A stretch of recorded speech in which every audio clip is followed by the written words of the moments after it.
No, that's enough of that. I think my kick keeps saying it's unable to connect to kick, which is really disappointed because I like kick a lot. But other than that, I hope you like the little intro synthy music.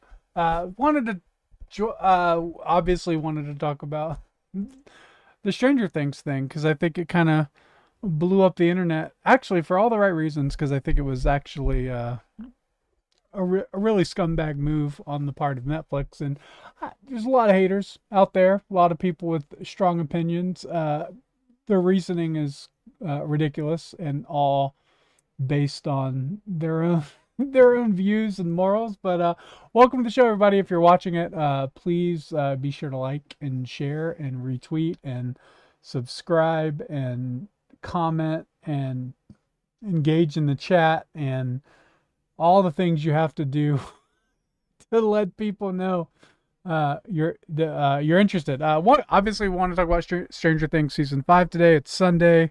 I was sitting around just seeing Twitter still going absolutely insane over this nonsense uh, from Stranger Things. So probably about $1 billion was spent in total on the entire show from season 1 to season 5. Tremendous amount of money, all to push a single narrative that if you it's so weird. It doesn't even make sense. If you come out of the closet, you can have the power to fight demogorgons. It started out as this amazing series about kids in the 80s playing Dungeons and Dragons and what happens in real life, and if that becomes real life, and then all of a sudden here we are, uh, wondering what the heck is going on. 10 years later, I think. How long did they work on this show? It was a long time. A lot of writer strikes, COVID, a lot of stuff that happened. The kids look as if they're full grown adults because they are full grown adults. And here you have finally the final section, minus one episode. They've saved that. The first four episodes ends, and everybody's watching. Actually, we were waiting to watch it, me and my wife, on Christmas Day, an hour, an hour after it was supposed to come out, and it just wasn't refreshing on Netflix. And I guess they had a lot of server crashes and stuff. So ultimately had to force close the Netflix app, reopen it, and there it was. And we watched it flawlessly. So I mean, obviously they had data and infrastructure problems.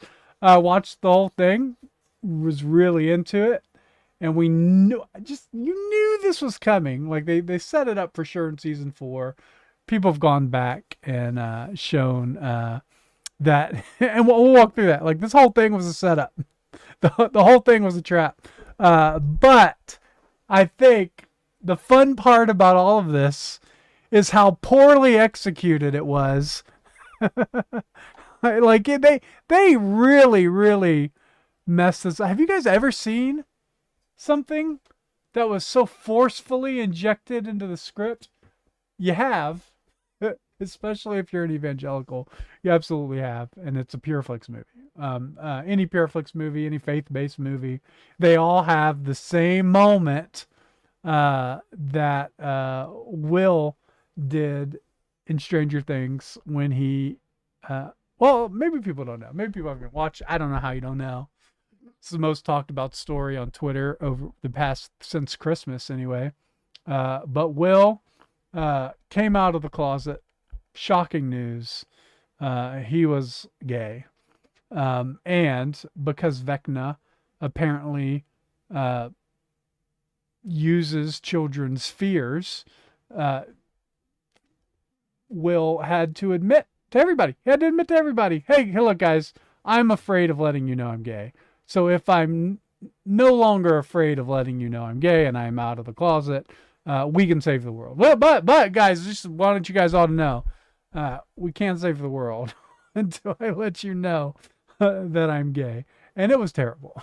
It was mocked. In fact, let's see if I can pull this up. I just loaded up Stranger Things on my browser. Here we go. And just everything is memes. This is really funny too, but this is irrelevant. I love this podcast because the scene was so long and there was so much exposition in this scene. It's almost like they wanted to fill time, like they had to fill time because they didn't think that the audience would appreciate a 45-minute episode. And so there's this one's really funny. You'll never lose me or me or me. Are you gay? Why are you so gay? But everything's memes. Like this is just the top. I have maintained that I always thought Stranger Things was a mid overhyped show. I would change my stance now. It is very gay and cringe. This is the meme heard around the world. Like this is gonna be. You're gonna be seeing this image a lot. It's incredible work. Uh, this one is really funny too with Hank from Breaking Bad. Just like what is going on? So I mean, you don't have to look too far. And there's AI version of this. This one's really great. This is exactly it.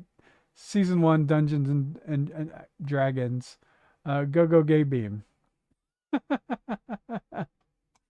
So I just think it's amazing. Uh, all of the hate this show is getting, and it's rightfully getting that. Because this is the same thing we've been complaining about when it comes to Christian entertainment for a very long time. I've worked in the Christian faith-based film industry, obviously. I'm very familiar with that world. I've spoken to people very, very high up in the world. I've spoken to the people that created that genre. I'm telling you, I don't know many people that knows as much about how this industry was formed as I do, other than my co-founders at Lore. And it is all a marketing gimmick. It is all staged. It is all trite. It is done as a way to get nonprofit donations. Is very important for the Stranger Things. It's done as a way because the cause, or as Critical Drinker I think says in Neurotic, the message is the most important thing. And so Jason Farley, who's my co-founder and best friend, always says the problem with the entertainment industry is that people think that movies are important. And people only invest in movies if they think it's important. They don't go, but is it entertaining? Is it fun? Is it funny? Is it a comedy? If it's comedy, it has to be funny. If it's animation, has to be well animated. Voice acting has to be good. Story has to be good. All these things, they all have to be good. But you don't get that anymore. Ever. You don't ever get that anymore. It's all about how is it important. And you guys give me 1 second. I don't want anybody to be chatting with me. There we go. Awesome. Okay. So I got my chat up. That's what I wanted. Can I pop out my chat? Come on. Maybe this will let me do it. Dead air! No, that will not let me do it. I don't want to download an app for Windows to have my chat. So, anyway, so I'll just keep this up here so I can see it. But please feel free to engage in the chat. So like I was saying, there's not many people that know more about the faith-based film industry than I do. There's not many people that really care, I think, as deeply for the faith-based film industry as I do. But here I am, and still working away, still punching my fist against a wall, like that episode of Doctor Who, for what seems like millions of years, just making one fraction of advancement after the other, one fraction of advancement after the other. And so here I am today because I know there's a lot of interest. There's a lot of people interested in wanting to know how this happened. How does someone take $1 billion and turn it into an absolute leftist slop that it was? And there's a lot of reasons. The first, I think, reason is it is financially motivated, but it's not financially motivated because they want to please the consumers. There is a lot of financial strings, whether it's investment, DEI investment, CRT investment, um, a lot of money from gay lobbies, a lot of money from organizations like that who give Netflix money for inclusion of these things, right? So Netflix is a powerful voice, powerful platform. Anything they do really matters. I'm not going to get one of my pro-life documentaries up on Netflix, never will, because Netflix has its own voice. When it comes to political messaging. And that's because partly, and this is true, Obama is a big, maybe board member, maybe investor. He's very much a producer of a lot of Netflix's entertainment choices, Barack and Michelle Obama. It is leftist controlled. Ted Sarandos doesn't really want to use his platform to spread pure entertainment anymore. And this is why people don't like, this is why Netflix has become a meme. You see those memes where it's like the Netflix version of something and there's a DEI cast in the main character, right? Like, you know, it just doesn't make sense. You know, I think I saw a meme that said the Netflix version of Friday, and it was all white people. Right? So like, or the opposite of that, the Malcolm X, right? Is Malcolm X, and then it's a white person, and then people get really mad and upset about it, but rightfully so. So we have this moment, and what I want to do is I want to play this scene. This is from the behind the scenes of the episode that this is from behind the scenes episode that Netflix put out. I'm not going to play the whole thing because I really want to, I don't want to get, you know, copyright struck or anything like that. But, you know, you really can't avoid it. So, but just a few seconds of this so you can see. What I could focus on is just tapping into that feeling and that emotion, and the words will spill out on top of that feeling. It just felt so real. It felt so real. I mean, everything about this is staged, and it doesn't work. It doesn't work because the scene is essentially it breaks the fourth wall. Like, it breaks the fourth wall and lets all the views, because remember, you gotta set the stage of this just a little bit. Like, they're preparing for battle. The world is about to end.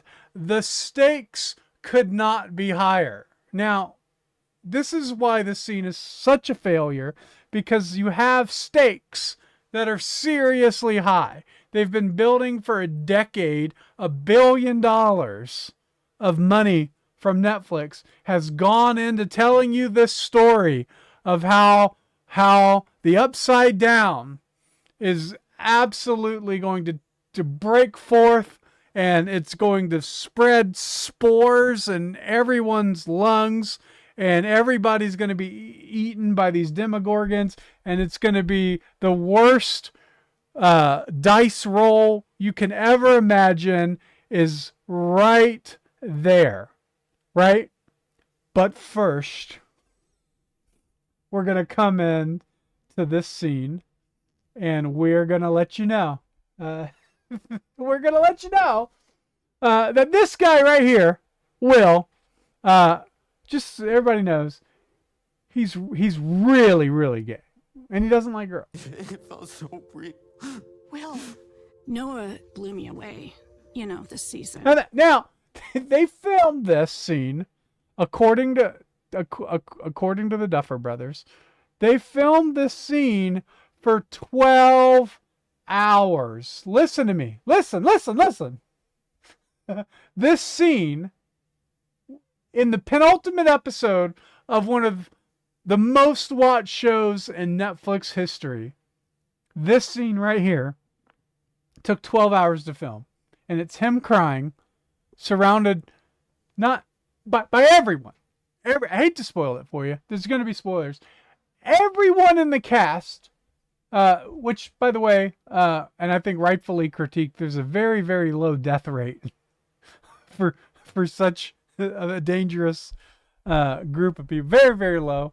They might fix that by next episode, but everybody stayed alive, unfortunately, to have to be in this room and hear Will discuss this sort of stuff. Like it's out of control. And so they spent 12 hours on this. He had and everybody's talking about how, look how great it Will was is. beautiful work. It was incredible to witness. Okay, congratulations. Yeah, so I don't know if And they're it was going to done. actually show And like the actual scene, everyone but was clapping, which I've never experienced before on this set. I'm just going to say this because that's really funny. Just imagine this guy's been working on this show for 10 years and no one's ever clapped at the end of a scene. I've been on sets where people clap when it's done. And I'm going to tell you right now, if they did not clap, after 10 years ever, they've never clapped on set before. They were clapping because the scene took 12 hours. That's not a good actor. Like, can we just be honest about that? I mean, I don't think that's too much of a stretch. But you probably don't want to admit after 10 years of working on a movie that a TV series that cost $1 billion. 10 years, $1 billion, 5 seasons, and and they've never clapped. Yeah, you've never experienced people clapping for you on set. It's crazy. It's crazy. I don't know what the heck is going on there, but dude, I don't think you're as talented as you think. They were clapping because it was done. Like the whole cast got up and clapped for me, and I felt pretty good about myself.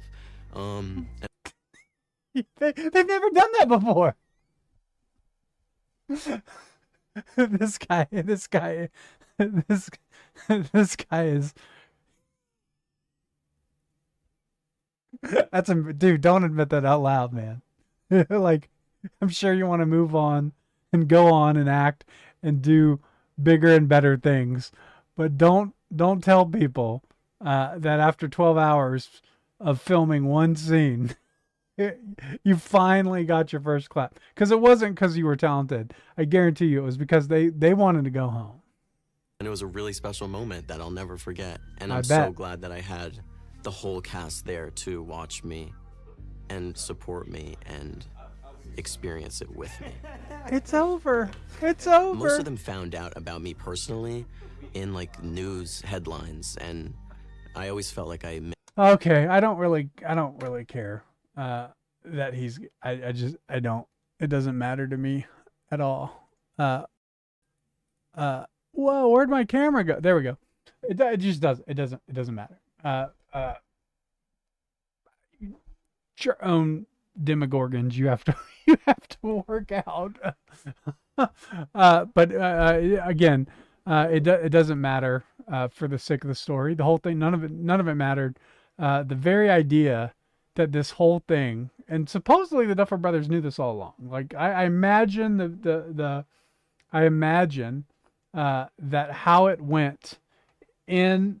I imagine how it went in man, sorry, I still can't get it out of my head. That guy has never heard people clap at the end of a scene he's done before. I just can't. That is so unfathomable to me. But it's like, or do you work with stiffs? Like, or are you really bad? I don't understand, because I've been on sets where when the scene was over, people clapped. I was like, great job, everybody. Let's go get lunch. Like, I don't know. Maybe I just haven't been on those professional sets as a Netflix set. Maybe they're not allowed. I have no idea. I've never heard that. And I really can't get that out of my head right now. So remember, stakes are very high. Everything is collapsing. The world is about to end, but the world cannot be saved until Will comes out of the closet and lets everybody know he's gay. And then, of course, the response is, love and acceptance. Everybody hugs him. Not one person was like, yeah, we knew that. Like, I don't know. I don't know. In the real world, in 2012, well, I mean, this was the 80s. I mean, come on. There wasn't one person that was like, dude, you're going to get a disease. And no one's like, you don't want that. You don't want to be, no, like everyone, I think like my thought process was when I watched it and everybody hugged him and cheered him on. It's like, dude, gotta go fight a monster, dude. Why do the gays gotta let everybody know they're gay at the worst possible moment when we're all facing certain death and destruction and doom? You still gotta let us know. Guys, we don't care. We don't care because the world is ending. We can get you into counseling later, but let's go fight. Let's go fight the demons, people. Like, what is going on? Anyway, it's absurd. It's absurd to me. It's unbelievable, and it's really, really terribly done. It's really, really terribly done. They could. I mean, look, if you gotta have the gay stuff in there because, you're like, this is a very expensive show. You want to get the money from the gay lobbies, I guess. You got to do it. You could have done it so much subtly. Let people debate whether it's true. It's way more fun to debate whether it's true, and I mean to have fan theories. Leave it open for interpretation. But yeah. Yoshi says let's have a. So yeah. But anyway.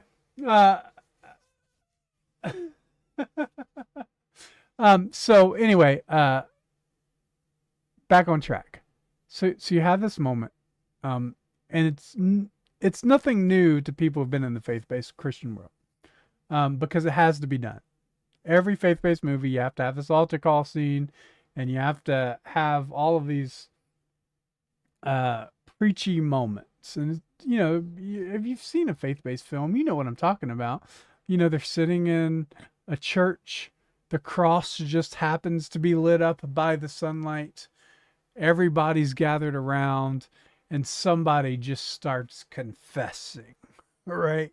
And then there's prayer and repentance, and then you can finally get back to the plot of the movie because that's over. And this is why they do that. They do that because all of these movies, Hollywood, faith-based movies, they all receive funding from organizations of importance, right? So, or the organization for blank importance. So whatever, whatever makes your movie important. Like, why is Stranger Things important? I would say Stranger Things is important because it was new and current for a younger generation, but it was also nostalgic for those that grew up in the 80s. It made the 80s cool again. It brought back mullets. Like, who would have thought that mullets would have been brought back in style? But it was Stranger Things that did it. It was Stranger Things that brought back mullets. And I just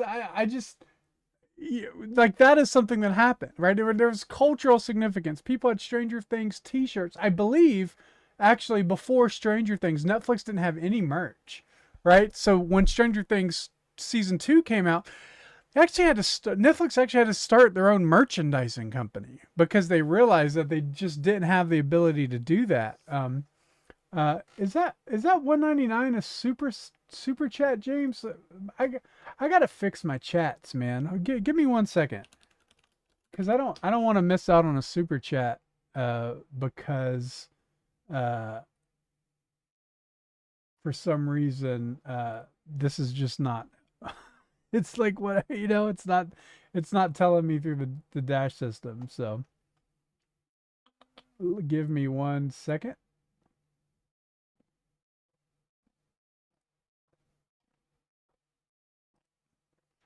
Pop out my chat here. I I have it all set up. So, oh no, I think you just typed 199. Okay, okay. Let me pop out that chat so we don't have to do that again. At least I got my YouTube chat here. Thanks, everybody. Why is my screen frozen now? What is going on? Okay, here we go. All right. Wow. So, where was I? Come on, chat. Where was I? uh,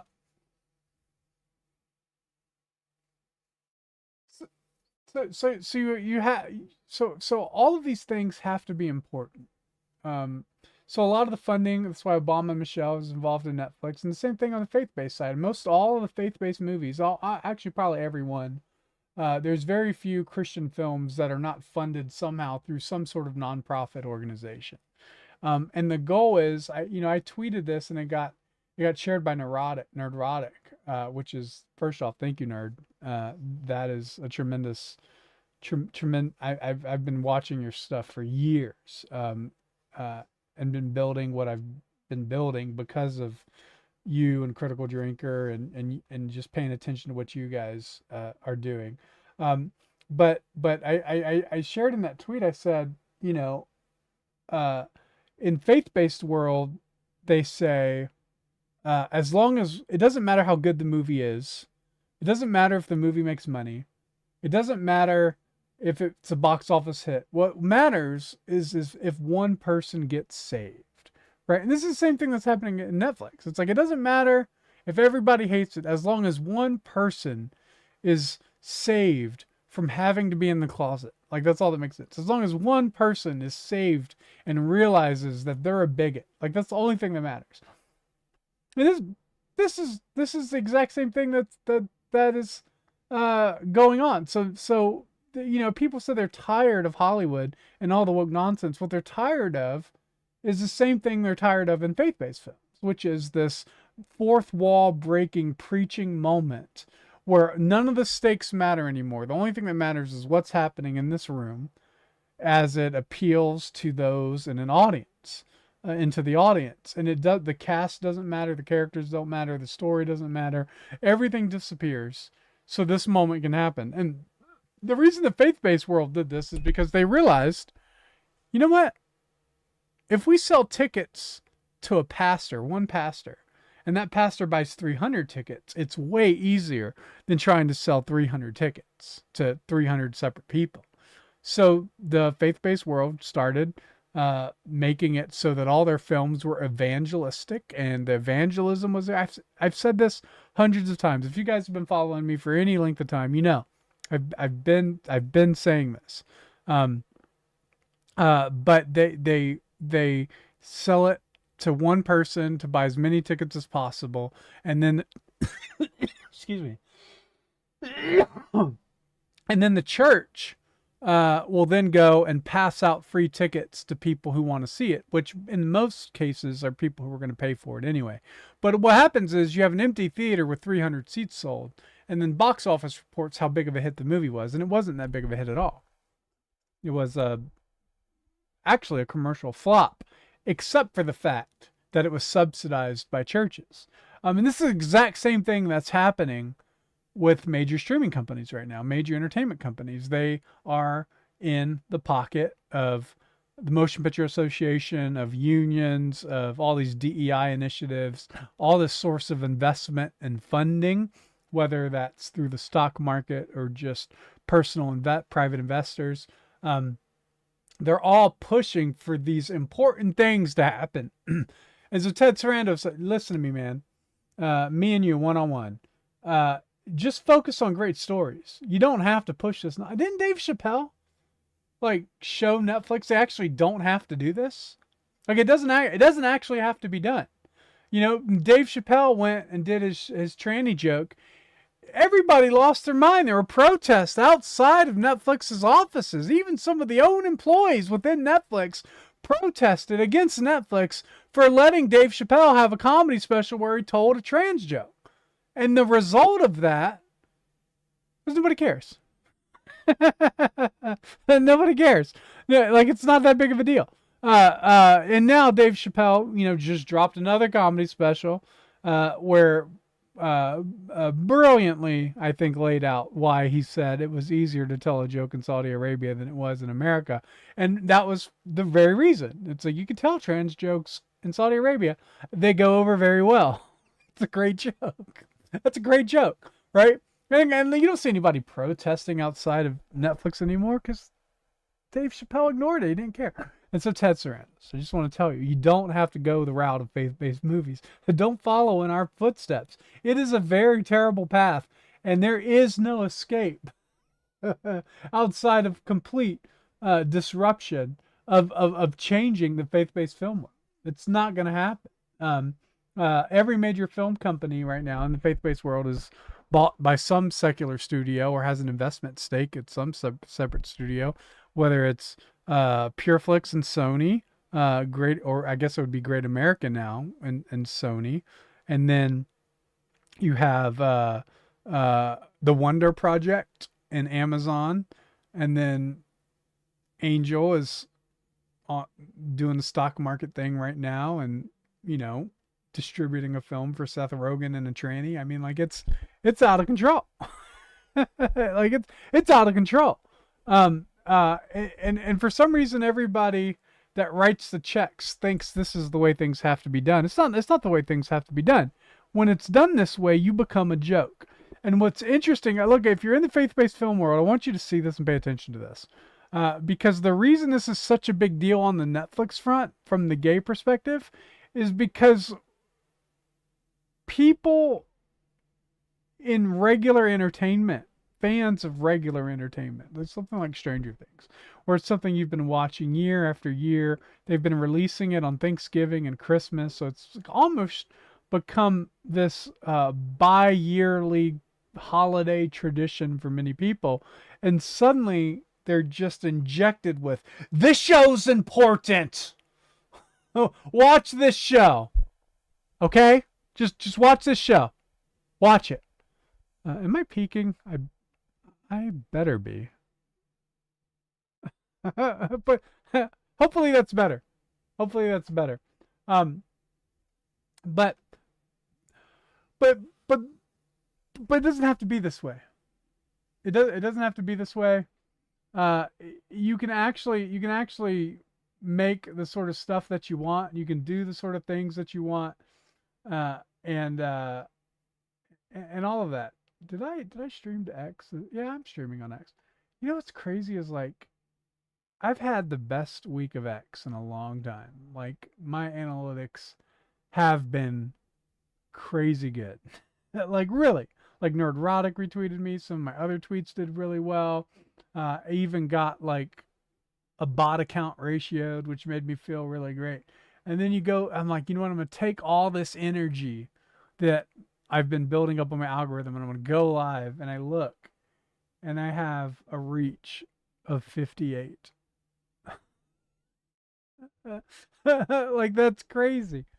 That's insane. Maybe if I retweet it, what should I say? Let's see.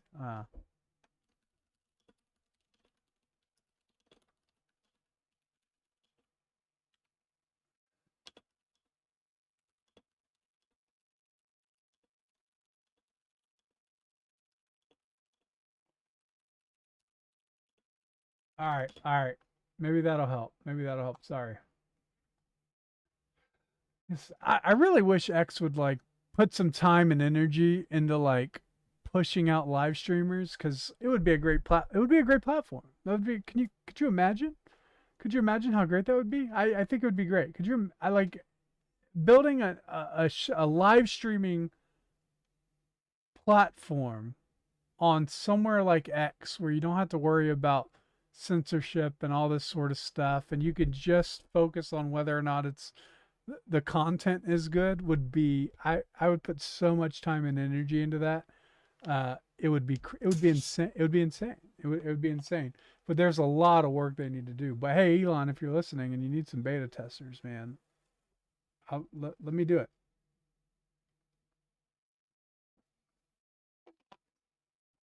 Hey Elon, let me beta test your live streaming stuff as I sip my soda and just dead air. Immediately, immediate. Look how good I can be, Elon. Look, just pay attention to me, Elon. I have important things to say as I don't say anything and sip my soda for dead air. Really, really great content right there. But okay, so going back, we have this scene. It's Will. He's coming out. He does this scene for 12 hours. The whole cast and crew claps for the first time in his 10-year history. Unbelievable, by the way. I'm still not over that. And it's so important. Okay? This is why it's so important. This scene in Stranger Things is so important. All the white-haired liberal ladies want you to know how important this is. The world is ending. Everything is falling apart. Stop. Guys, I have to tell you this before we end the save the world. I'm gay. Yes. Don't clip that. Don't you dare clip that out of context. I was talking about Stranger Things. So, but that's the thing. Like, everything has to stop so this message can get across. Same thing in Fireproof, same thing in Courageous, same thing in every other faith-based film. There's preaching moment, and it is done to appease those with capital. It's never done for the sake of the audience. But please understand that. None of this is for you. As an audience member, as a viewer, as somebody who wants to be told good stories, as somebody who buys a subscription to Netflix just to watch this show, as you do that, remember that these moments are not for you. These moments are financial decisions by people who are putting money into it. This is what they want to share with the world. If I'm going to write you $1 million check or a $10 million check or a $20 million check, if I'm going to do that, I cannot do that without making sure that my message is heard. This is what's very challenging for filmmakers right now. This is not a Netflix problem. This is a global entertainment problem. And that problem is that the storytellers cannot focus on the story because those with the capital want the story to be important. They don't want it to be Looney Tunes. They don't want it to be Coyote and Roadrunner just running around trying to, blow each other up with Acme products and have no moral whatsoever in it. You remember, the Coyote is a good guy. He's just trying to eat. Like he's just trying to eat. Sure, you could say there's some jealousy and rivalry, and there's some other morals in him that makes him really not good at what he does. Like, he's consumed. Like, he's not going to go to just another Roadrunner and try to eat there. He's going after this one specifically, and there's a lot of problems with that. But ultimately, foundationally, there really isn't meant to be any morals in a Coyote and Roadrunner cartoon. It's just not. It's not. Like, there's not. It just has to be entertaining. This is what kind of made Animaniacs so great, because like that show is educational. You have I think it's Yakko, and he's singing Yakko or Wacko, and they're singing all the different capital countries and stuff, and it's super educational. But the main focus of that is not, hey, we're going to be educational. The main focus of that is, let's be really entertaining. And then from that, the importance comes. So focus on the story, and then the story becomes important. but you don't make the story important and then expect it to be an important story. Does it make sense? It's tongue twister. It's totally true. It's totally legitimately true. Holy cow, X. Holy cow. How do you push something? If you just did, I wonder if I just did an audio only space, if that'll push the reach more. But it is absurd. Like the lack of reach on X for a live stream is really out. It's really bad. It's really bad. Okay, I can't let that bug me, but it's like it it has to do something with the algorithm where they go, oh, this is a live stream, let's not push it. And this has happened on Facebook and YouTube as well, where like they reduce the reach of live streams because it's harder to control, right? So the live stream's harder to control. We don't really know what's going on. I suspect that X is using the old live streaming algorithm that's still infected by all the leftist psychopaths that used to work there, and so it still has those same restrictions in place that just, I mean, nobody pushes it. So am I live on Kick for some reason all of a sudden? No, I'm not. What happened on Kick? What is going on? No idea. Well, at least my YouTube is popping. Thank you to my YouTubers. But so this is the question. I want to ask this question to people. And some of you guys out there might be listening, do have capital.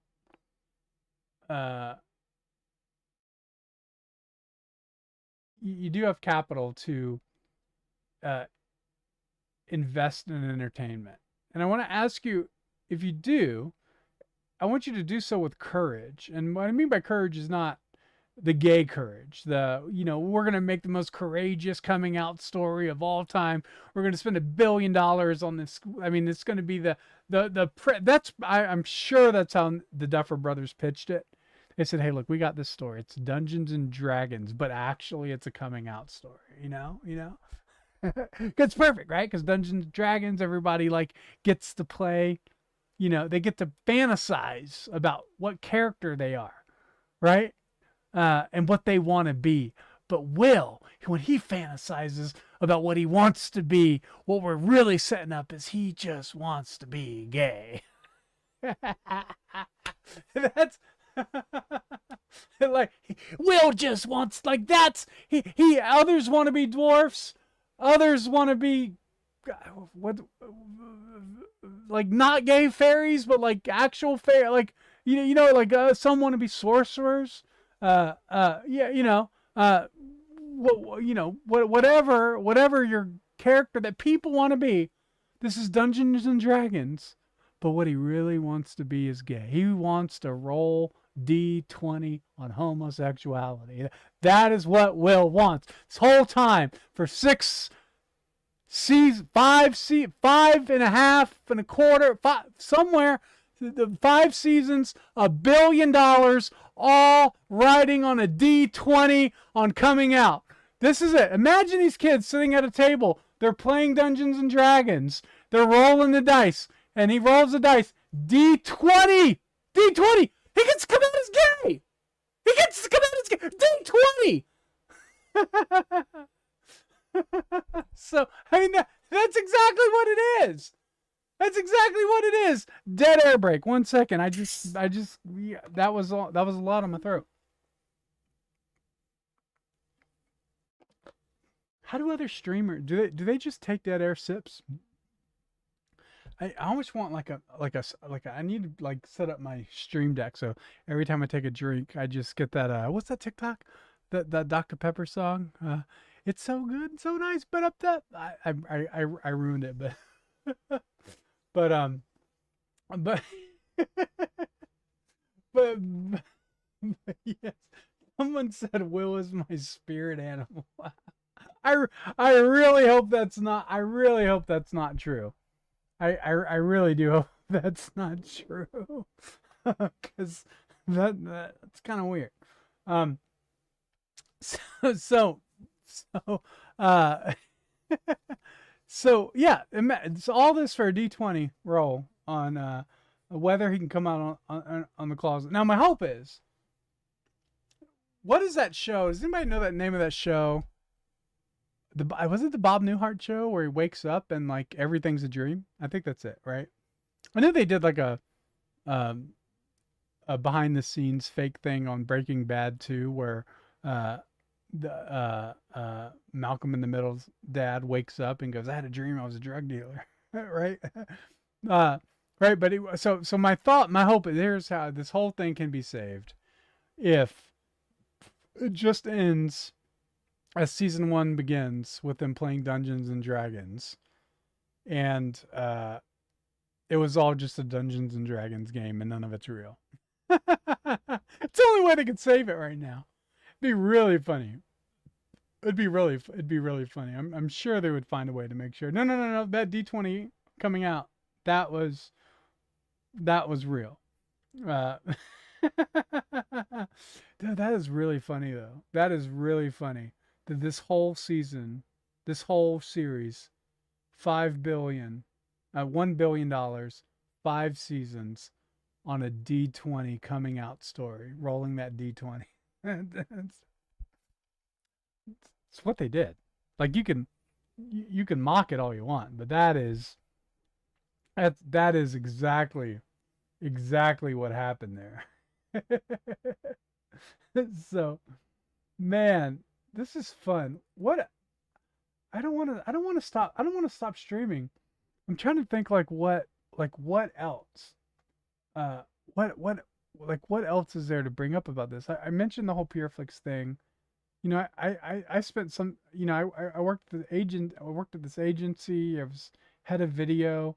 The agency spent $2 million a month advertising faith-based films on Facebook and YouTube, and just a lot of money sort of pushing this sort of genre to 65-year-old women, that this stuff is important. You can watch Pureflix with your grandkids.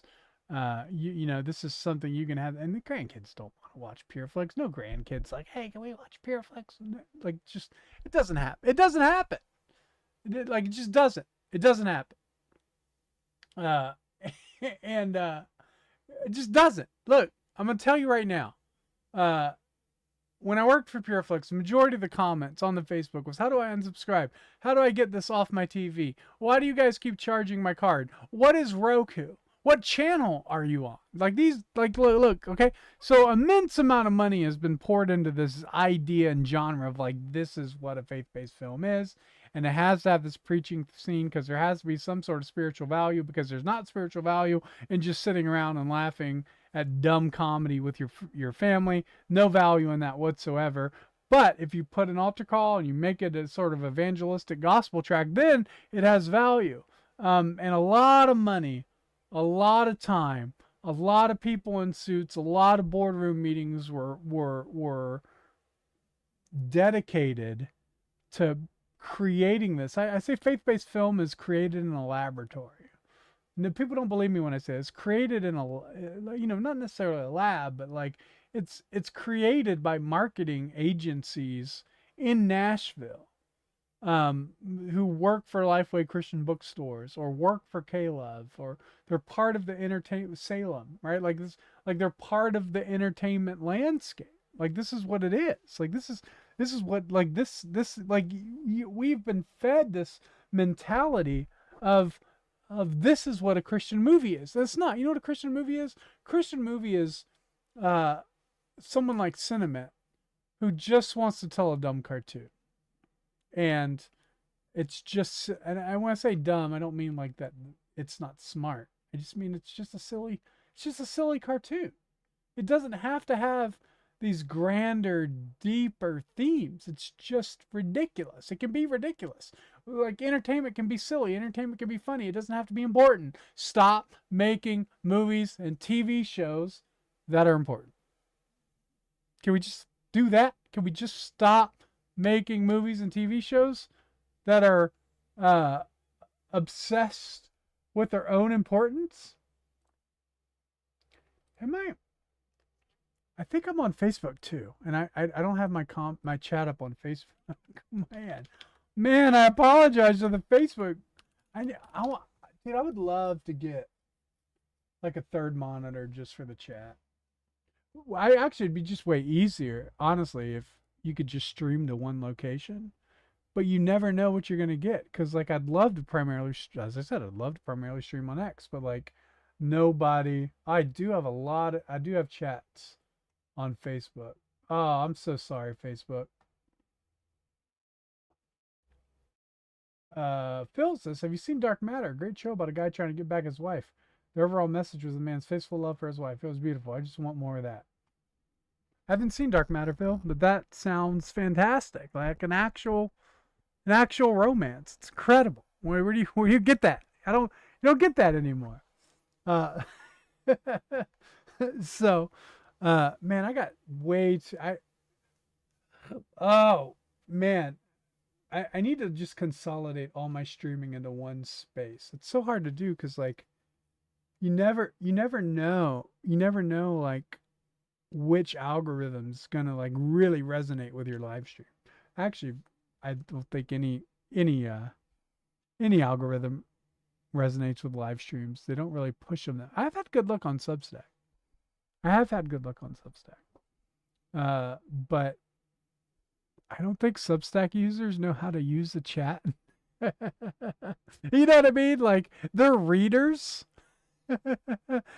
So I'll see people pop in the chat when I live stream on Substack. And it's maybe after I do this, I'll just, because I'm not on Substack right now, I'll just do a Substack live stream. Because I get good amount of views on it. Just get terrible engagement. I just don't know if readers like to talk to people. Maybe it's like all autistic people that are like read. I don't know. That's not fair to Substack users. I'm just saying Substack users don't like to talk that much in the chat. They don't like to engage. It's what it reminds me of. Like I think Substack is like a platform for like educated people, right? And so they see a live stream as a classroom, and so they think they have to raise their hand to talk. That's my experience of Substack, the Substack Live. It's great. I love Substack. You can read my articles on there if you go to Poorly Written. I think it's I'm King Ginger. You can find them. I love to write on Substack. But woo, man, one like on Substack is like you got 1 million views, man. Like the people read, but they do not engage. It is a tough. It's like doing stand-up comedy to like Amish people. That's what live streaming on Substack is like. It's just dead. That's really true. That's a great analogy of what it's like to do a live stream on Substack. I should do one right after this. So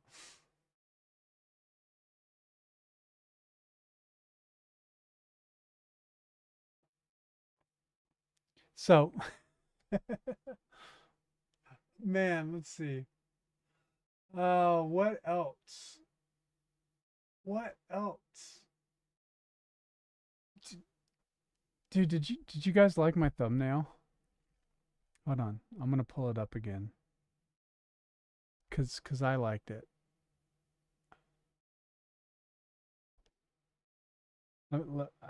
Here, all right, chat. Let's see if you're there. Look at this. Look at that thumbnail.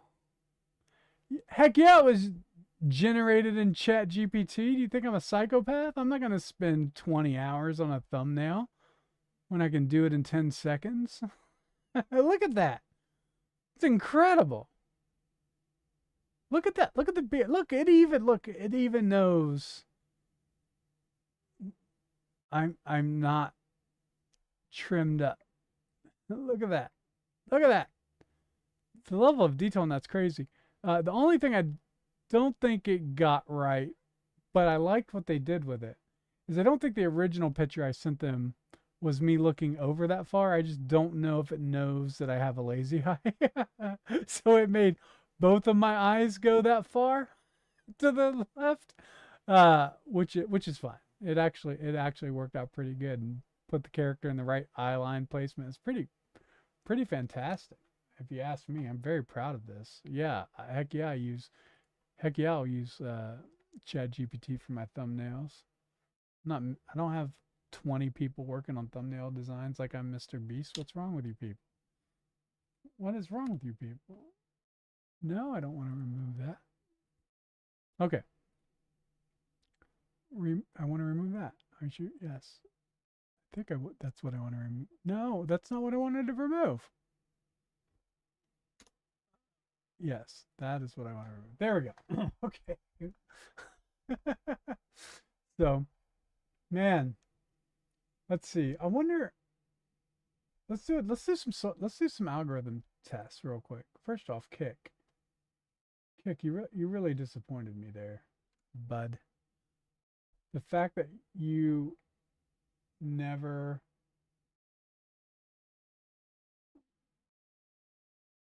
went live on my show, it's crazy. I think it went live for a few minutes because I got a follower, but it was a bot account. That's how you know you're live on Kick, but it's not showing up on the... That stinks. Oh, it is. It is. I am live on Kick. What the heck is going on? Okay. I am live on Kick, but the only chats I got were bots. This one says, "Hey, homie, I can share your stream to a Kick community to help you hit more than 1,000 organic followers, 700 active viewers, and earn nothing less than $1,000 per stream. Let's chat to discuss more, or add me on Discord." Nah. I mean, it's like, can you build a platform? Is it possible to build a platform on like Kick or Twitch without botting? I know people bot like crazy on Rumble. Like, I know that happens all the time. But let's see, what else is in the world to talk about, man? I'm not ready to stop streaming yet, but I don't know what else in the world is to talk about. Yeah, people that stream 8 hours a day. You know how fun that'd be? That would be... Somebody on Twitter said we need a Pittman Jason Farley morning show Monday through Friday live. Dude, that would be a ton of fun. I would love to do... We actually do... I'll advertise it here. We haven't been advertising it because we want to grow a following organically. So as long as I don't type it and you actually have to like go to the stream, type it in, and follow us there. It is kick.com/culturecope. And we started testing some live streams on our channel called Culture Cope. And that's just me and Jason. And we haven't really been advertising it because we kind of wanted to sort of feel how Kick works. It's exclusively on Kick. And so we have been doing that. So if you do want to see me and Jason live stream, we'll probably start that up again in the new year. I would hope. I think we will. I every week I ask Jason if he's seen something, and he's been busy and hasn't been able to watch. So we're not caught up on the same things, and it's kind of hard to do the show unless you have the time commitment. And so like there's stuff that he wants me to see that I haven't seen, there's stuff that I've seen that he hasn't seen, and so it's really hard to do the show unless you're completely dedicated to like making sure everybody watches that. But I love Kick.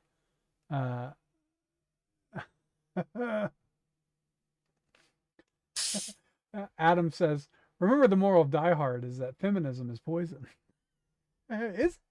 Is it? I thought it was a Christmas movie. Is that? Can you have that in a Christmas movie? It's fantastic.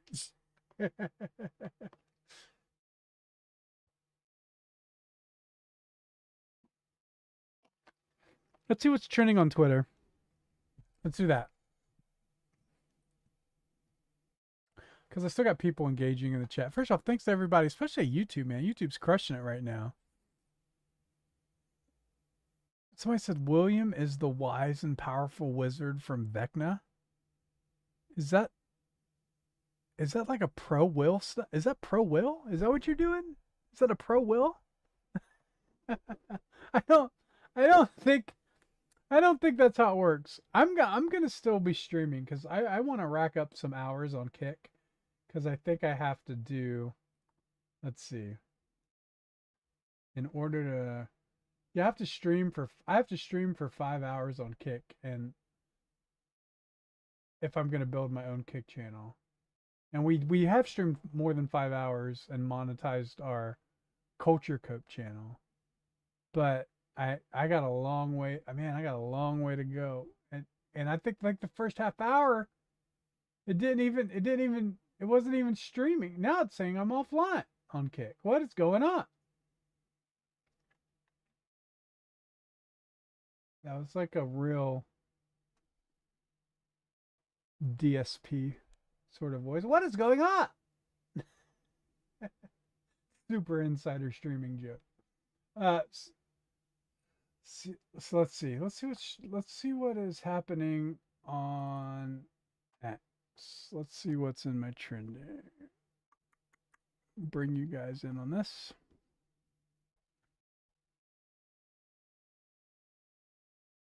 Did you guys see this? Why is X-Men trending?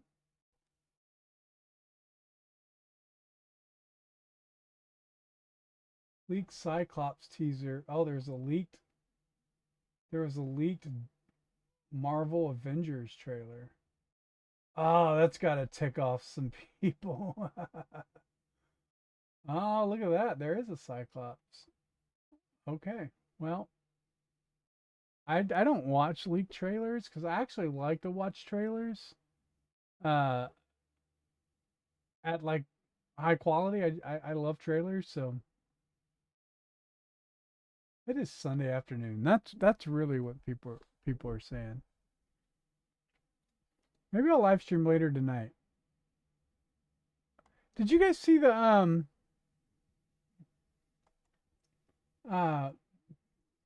what was that guy's name?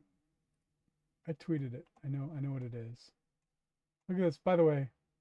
Only 174 reach. 99 reach. 87 views. Nick Shirley. That was it.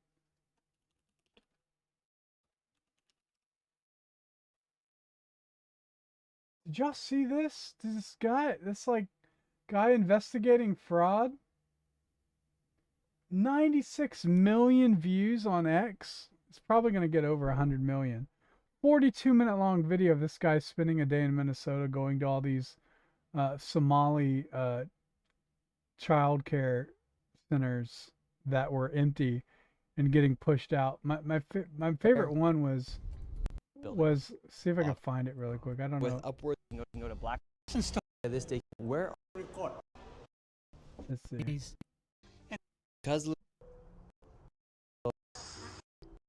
There was one of them that it didn't even say learning right. Don't open up. man, what do you think here about it the is. fraud that's taking place here in Minnesota? Don't open up. We have ice. And what do you think about this place being licensed for 99 children Don't open up. and getting Look at that. It doesn't even say learning. It says Leering Center. That is so bad and obvious. I was laughing so hard when I saw this. By the way, this guy, this Gen Z kid, man, this, like stuff like this, CoffeeZilla, like this sort of like new style investigative journalism is high art. Like this is like really great stuff. This is stuff like you go wonder like why isn't like the mainstream media doing this sort of investigative journalism? There's so much fraud out there. I think like JD Vance like retweeted it and said that he should get a Pulitzer for this. Absolutely true. Phenomenal work. If you haven't seen that, I would absolutely go and recommend watching this. It's pretty incredible. So basically the way it is, if you haven't seen it, there's all these child care facilities that receive government funding in Minnesota. If you're a child care facility, you receive government funding. But basically, they have all these ghost daycare centers that just aren't, they're just shell companies for daycare centers. They're not real daycare centers. There's no kids there. They're in office buildings. In some buildings, you have like 13 daycare centers registered at one building, and they're all receiving government funding. It's insane. And so he went and just spent a day with a guy. By the way, the guy in that video is an absolute hero. I don't remember his name, but this older guy's risked his life trying to expose this stuff. So prayers for him and his family that he's kept safe after this video because it just went nuts. But he went and found, literally, like in one day, he uncovered $110 million of money that was going towards non-existent daycare companies. It's just absolutely incredible. If you haven't seen it, be sure to watch it. I don't want to take views away from him. But I mean, like, I'm gonna take like there's 3 people watching the stream. That was so arrogant. Like, I so sorry, Lord, for that. I'm gonna take views away from Nick Shirley, who has 100 million. And right now, I go onto YouTube and I look on YouTube right now, and it shows me that I have one person watching right now. What an insane thing I just said. What an insane thing I just said. That's crazy. And on Kick, did we make it? Are we back? Are we back on Kick? I have no idea. I don't know what's going on with Kick. You know, I think it's a stupid plugin I got for OBS that's supposed to work with Kick, but it's set up on the Culture Cope account, so it's not. I don't know. But that's so strange though. Anyway, apologies, Nick Shirley, for taking your views, your view. The one person watching. Well, let's check in on Facebook. What's up, Facebook?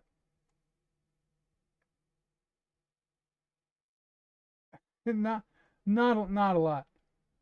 Yeah, I think this restreaming to multiple platforms is not a very good. It's not a very good way to do this stuff. So that just doesn't work very well. Because it's like, one, you have your comments in like multiple places. Facebook, I don't even think you have the ability to do pop out comment and like your pop out chat. Kick, don't know what's happening there. YouTube is the only consistent live streaming option right now. And I have a grand total of one person watching, which is, to be fair, it's probably me. But the truth is you have to, if you're going to do live stream, people ask me about live streaming a lot, because I'm so gung-ho and passionate about it. The truth is, if you're going to do it, you just got to commit to doing it. You got to do it hours and hours and hours and hours a day. You got to build it up. You got to gain that credibility with the platform. I think in order to be promoted to the platform, it judges you based on the amount of time you live stream. So you literally got to say, look, I'm going to take a week and I'm going to live stream 8 hours a day. And this 1 week, I'm just going to just do it. And that is a huge ask. Also on your throat too, by the way. I mean, you got to bring energy. You know, you can't just sit there and like just drink a soda on stream and leave dead air.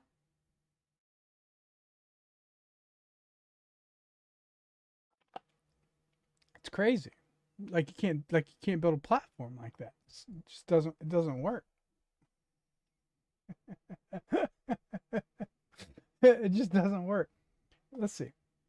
Maybe there's some. Is there any new movie trailers? William the Wise and Powerful Wizard from Vecna. Michael is the brave one. What does that even mean? What does that even mean? I don't know what that means, Gabriel. I don't know. I don't know what that means. I don't know if I would say William is wise. The world's ending, and he wants to do a coming out party. It's crazy. He's insane. Why do gays always have to like announce their gayness? It's a perfect example, though, right? The world's ending. They got to get ready for battle. They got to come up with a plan, a strategy. Vecna's gonna just spread plant demogorgon pollen all over the world. It's gonna turn the upside down and into the real world. But Will's got to announce that he's gay. Right then. I can't wait. That's so real. Y'all know. Everybody knows gay people just got to announce that they're gay and let everybody know. Like, that is real. It's, you know, it's like your friend, you know, that collects, I don't know. You know what? I don't know people like this. Do you have a friend that's like, he collects Pokemon cards and he's just got to tell you like what his last pull was? You're just like, dude, that's cool, man. It's cool. It's good. I mean, you know, do you? That's what Will is on Stranger Things. Just announcing it. So, let's see, man, what else is going on in the world?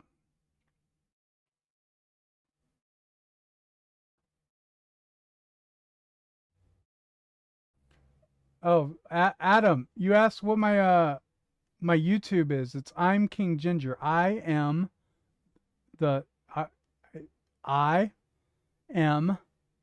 King Ginger. That's my YouTube channel. I have like 11,000 subscribers on there, and like nobody's watching. I guess. But actually, let me just. I'm gonna write it on here.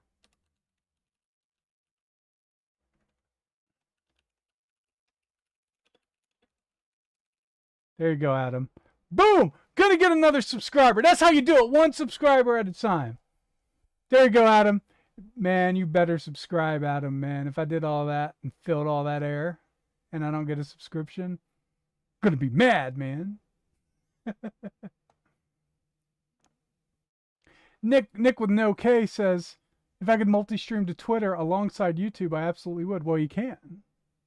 I use restream.io to do that. My theory is, and I can't prove it, if you multi-stream using Restream, it just doesn't push anything out. It just doesn't push anything out. So that's my theory. By the way, guys, you want to see what I'm really proud of? I'm going to show you this. I'm going to show you this.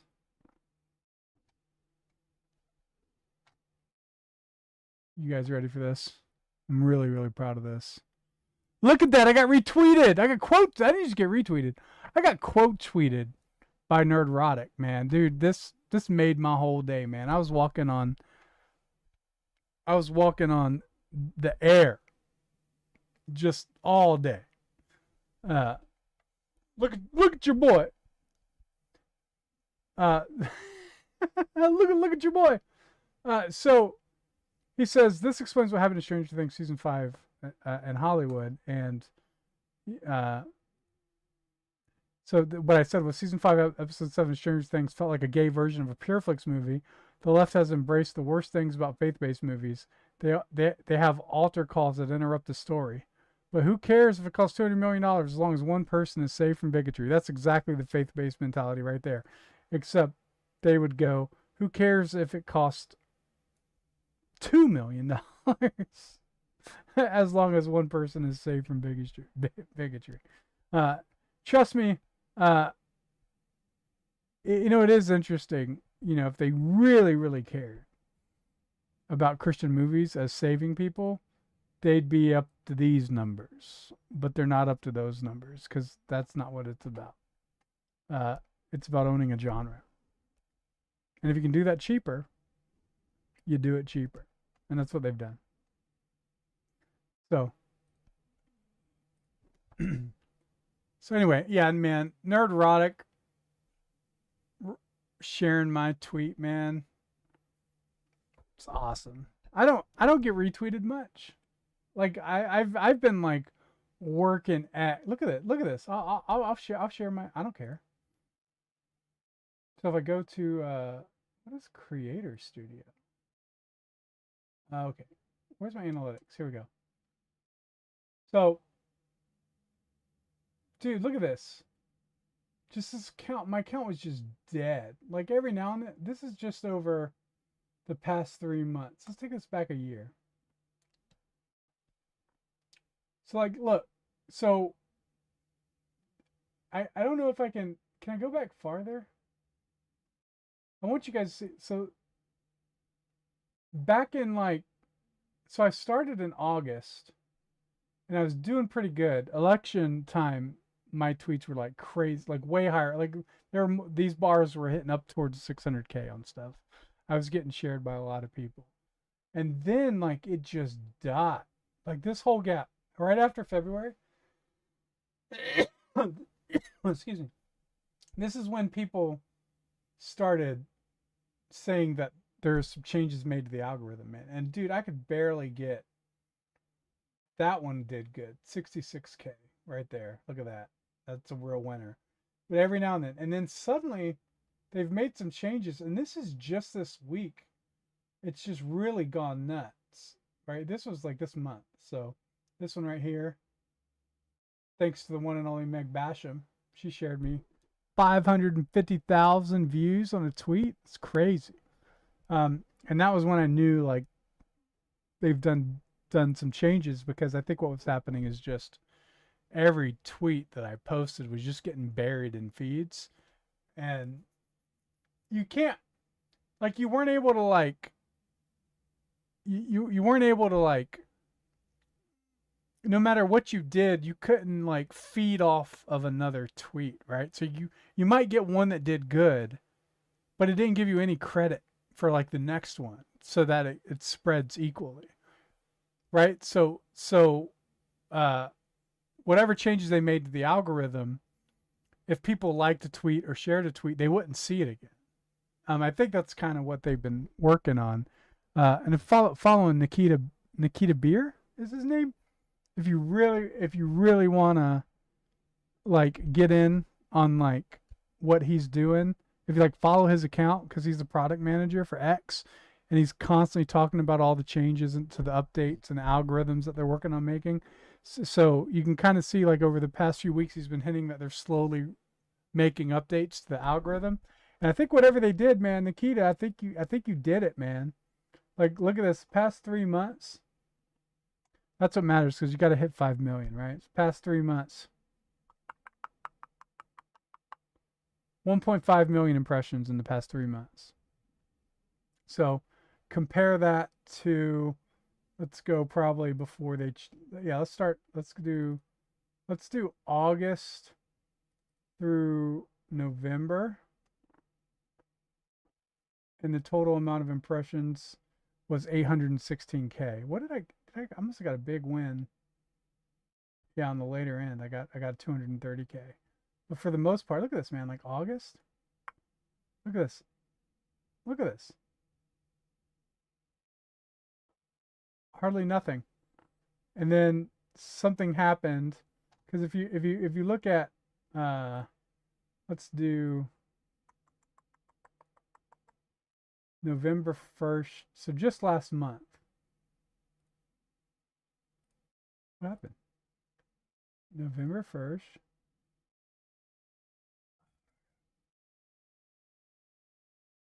No. What's going on? November 1st. November 30th. Why is it not letting me change the beginning date?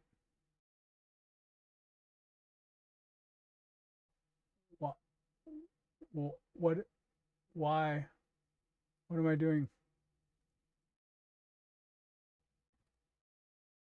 Remember for. Oh, well. Let me reset it. Reset it. Okay. That. Nikita, fix that. So November. Okay, here we go. So the total amount of impressions in November was only about 97. 5. And then compare that with the last 4 weeks. 979,000, up 963%. So they definitely did anything. They definitely did something. I think like too, like one of the things you notice is like my impressions are up, but my engagement's down. So I think like if the way they fix the algorithm is that they don't, I don't think your engagement rate and your impressions are strongly tied together. So that's why I can have a big 42% down on my engagement rate and my impressions are up on X. So yeah, just sharing the inside baseball with you because I love you guys. But, you know, when I tell people, hey, the algorithm's just not. Why is my microphone falling? Don't do that.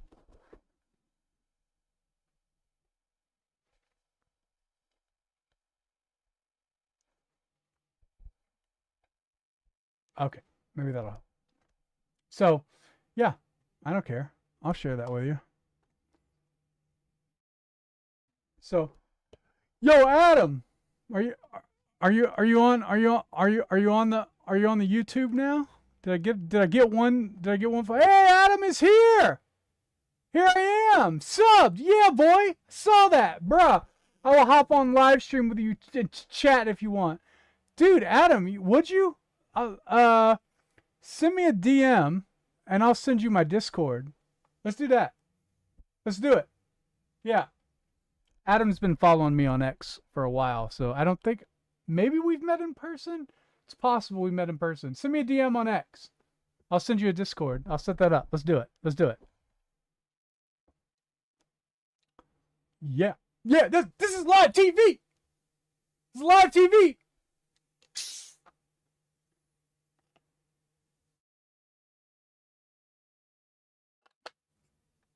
All right. Let's see. He said he did it. Do do do do do do. Man, I need some like stream music for dead air, don't I? That's what I need. That is what I need. Hold up. Can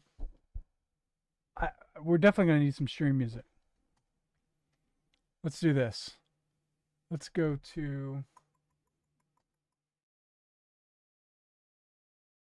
Let's go to this scene. We're gonna hide my browser behind this. And then, yeah, background music. Background jams. What's there? Yeah, I don't want to play. Easy Grove. Jazz groovy hip hop. Let's try this. All right, let me get Adam on.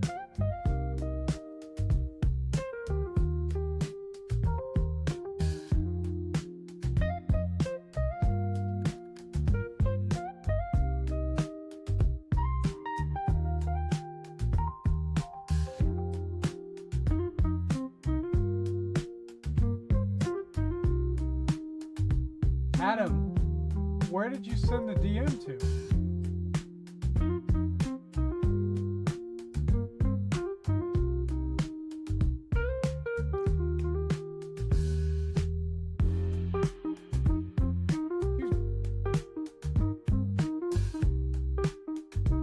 I'm sending it on X. Live TV, guys. It's production. It's production. I didn't say it's good production. It's production.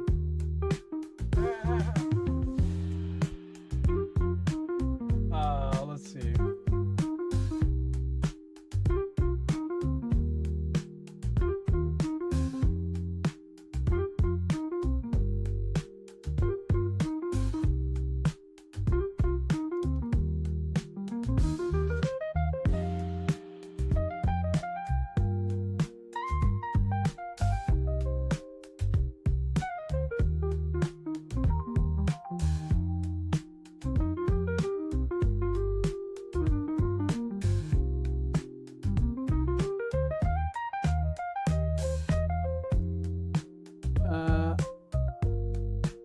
Adam, I sent you a DM on X. Are we following each other? Maybe that's the problem. Well, yeah, but you should have still been in the request, right? That is all spam.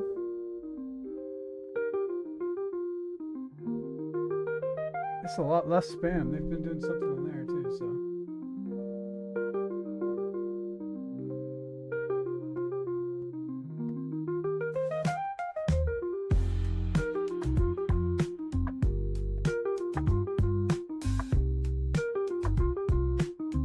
Got him. Alright, we're here. I gotta send him a friend request.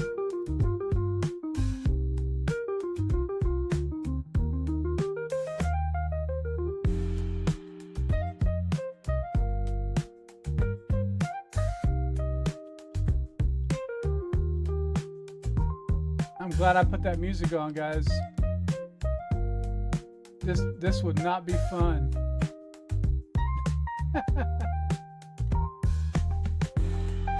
Gotta run up that streaming clock, you know. You just gotta do it. Gotta do it.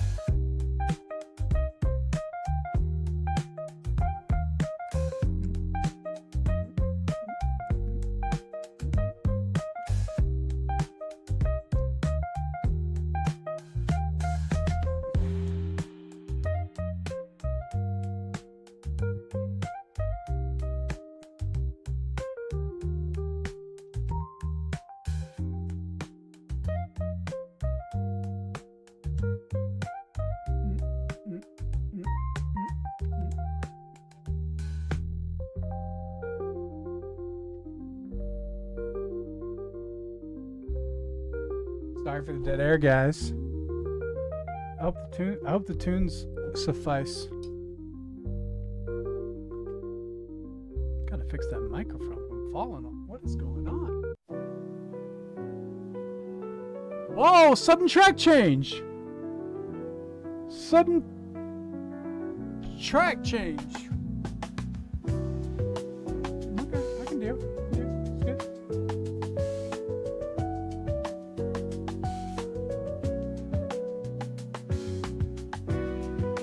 I got him.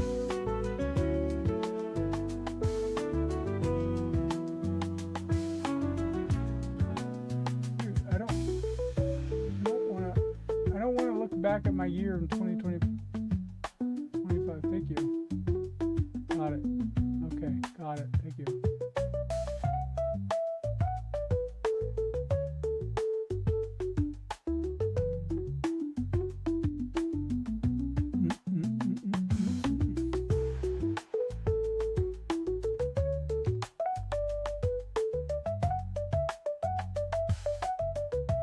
Adam, I don't see an option to like video chat you on. Oh, here we go.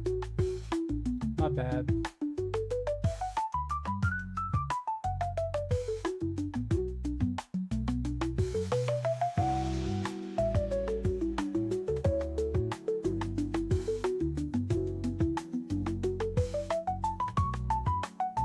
Hey! Are you there?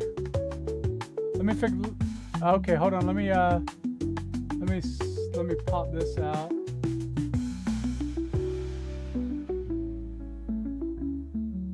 Let me fix my settings real quick.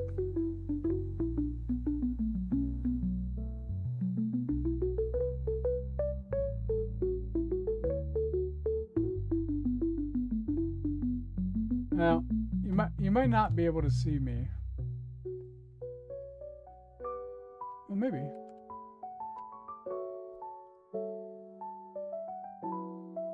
Yeah. I'm gonna share you though, so.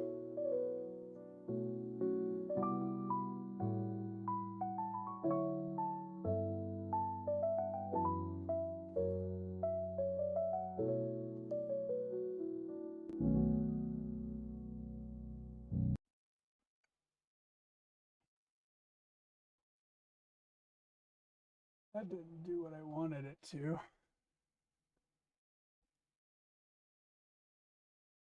Yeah. I gotta set up a new scene here. Hold on.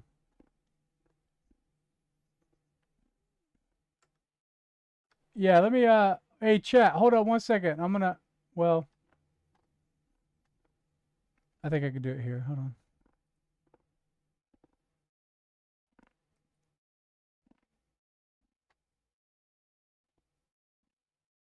on. People are getting the behind the scenes right now, man. This is I have a Discord window set up to stream, but it's just not it's not sharing it.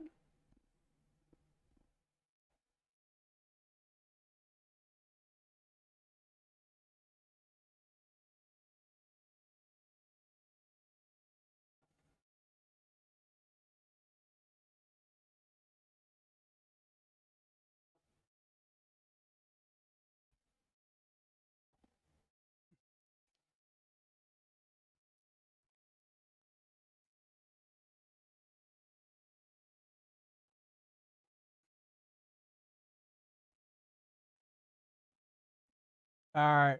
I think that is rough.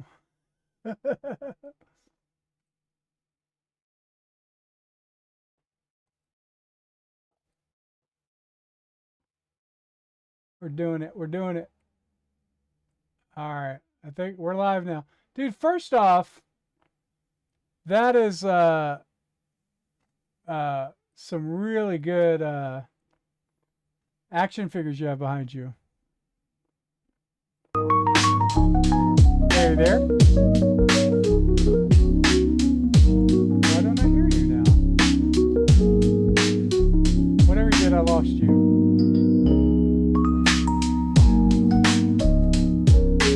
Yeah, I lost you completely.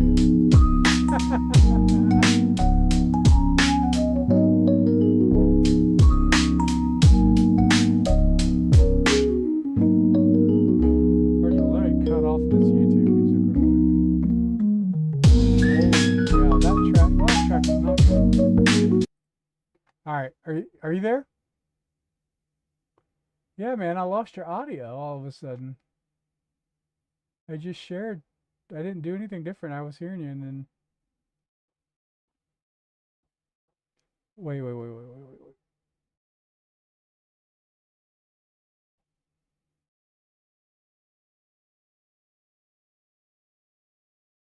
Go ahead and talk for me. Huh.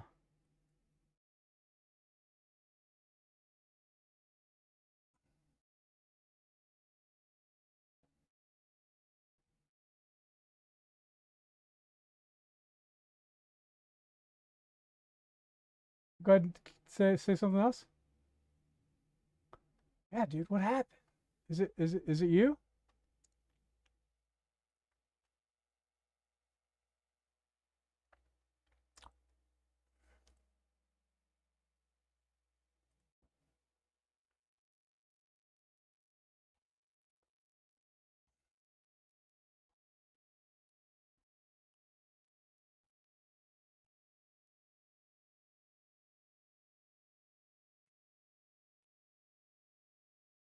Check. Oh, this is riveting. This is riveting.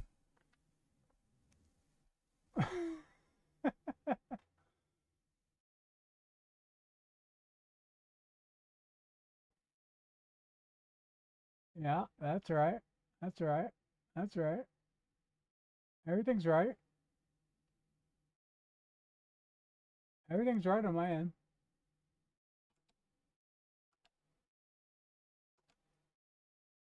Why don't you log out of Discord and come back?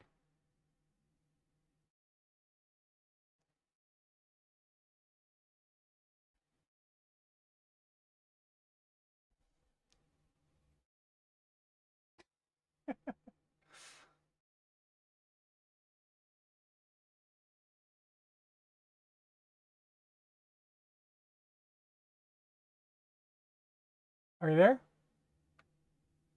Yeah, I can hear you now. All right. I think everybody else can too. So. Oh, well, dude, welcome. Sorry about the sheer unprofessionalism of bringing you on Discord. I thought for sure that everything's set up from our previous streams, and I don't know. I wasn't expecting to have someone call in on Discord, so I had to set all that up. So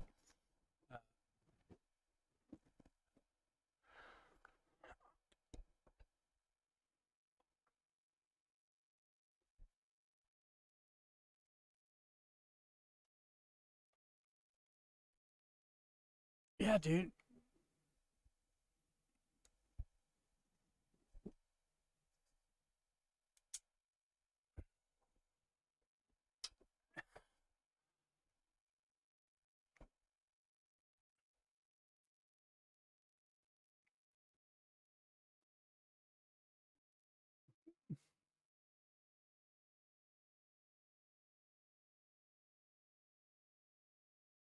Yeah, man, dude, it looks really good. Are those Gundams? Is that what it is?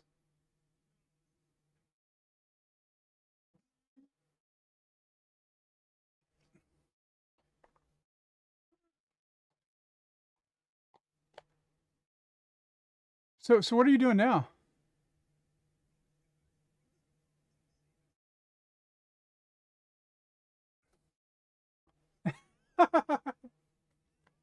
thank Thank you for throwing on a shirt. It's always a risk. It's always a risk doing video chats with people we meet on the internet. You know, so.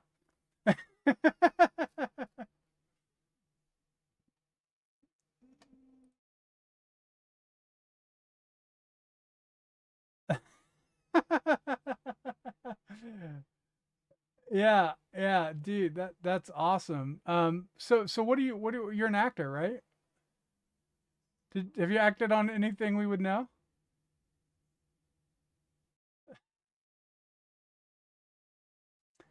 Dude,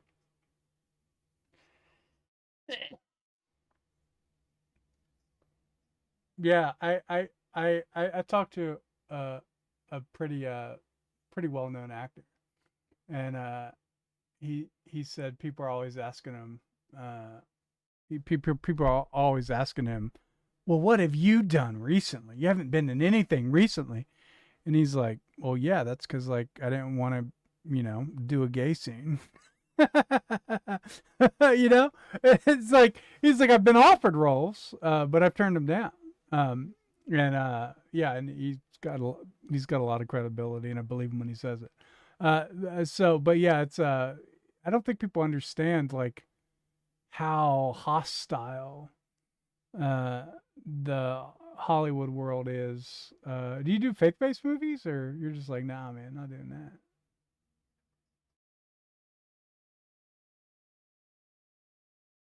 Yeah, yeah. Well, the Fire Room. Yeah, it's War Room, Fireproof, Courageous, Kendrick Brothers. Yeah, yeah,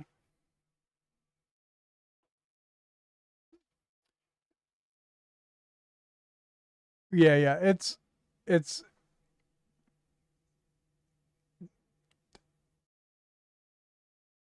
yeah. No, that's a great point. Like, people, I think, like, there's two parts. It's like one, like in any industry, you got to get your name out there, and you got to do work. You got to do the work. You're right. You got to make yourself known, recognizable.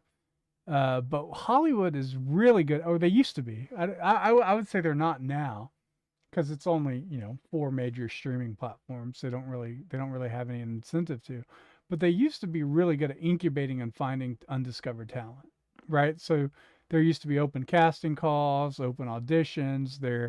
They used to do like film festivals. Like Sundance used to be for indies, before Netflix just comes in and basically owns the whole conference, and you have your four major streamers come in, and then they buy up whatever films have the best actors on, best one, most well-known actors on it, and so you're like, wait a minute, I thought it was an indie film. It's not. It's not indie. It's not. It's not. And there really isn't like an incubation model for Christian talent at all. Man, dude, I've been to Christian film festivals that are absolute grifts, dude. Like absolute, like ashamed to be a part of it. Like I went to one where like you could pay extra money, and if you've been to the same one, like don't say the name of it. But if you pay extra money, you can like get dressed up and walk on the fake red carpet that they have. So it's like you can get the experience of being on a red carpet. And I'm like, what is going on here? Like, no, no, no. Oh, okay, guys, he's still muted. Get out of, dude. It says I have your audio level on here. Let me just make sure.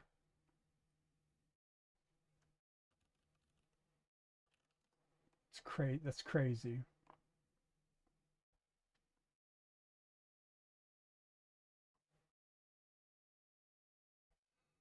Huh.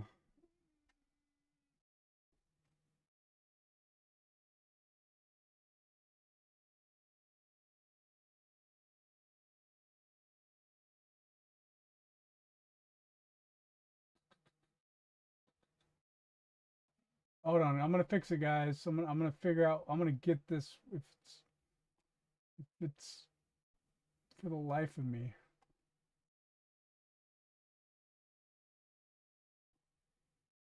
Go ahead. Can you go ahead and talk?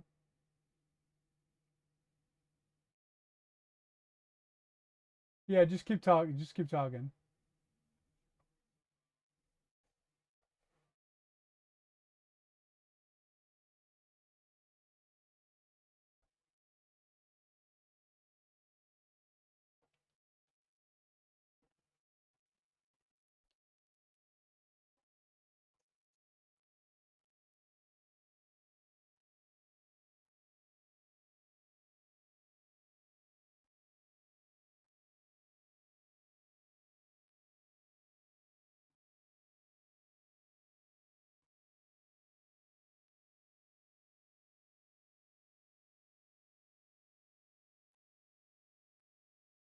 Like, sure.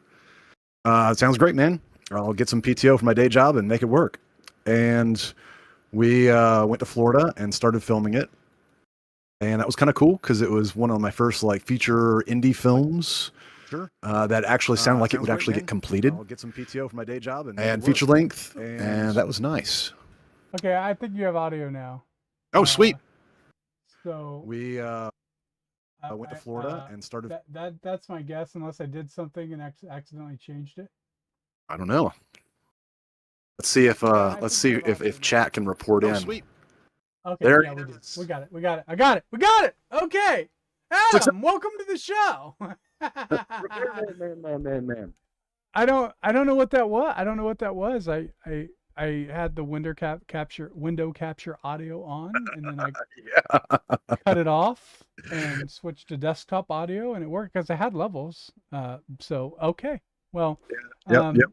you know, this is why, like, when you're live streaming, like on Kick, you have to do 5 hours before you can start to monetize your account because you have to get all the kinks worked out and stuff like that. It's actually a really smart system that they have. Completely merit, and it's really hard to stream for 5 hours too. So, okay, let's start over. Because you were saying, I don't even remember.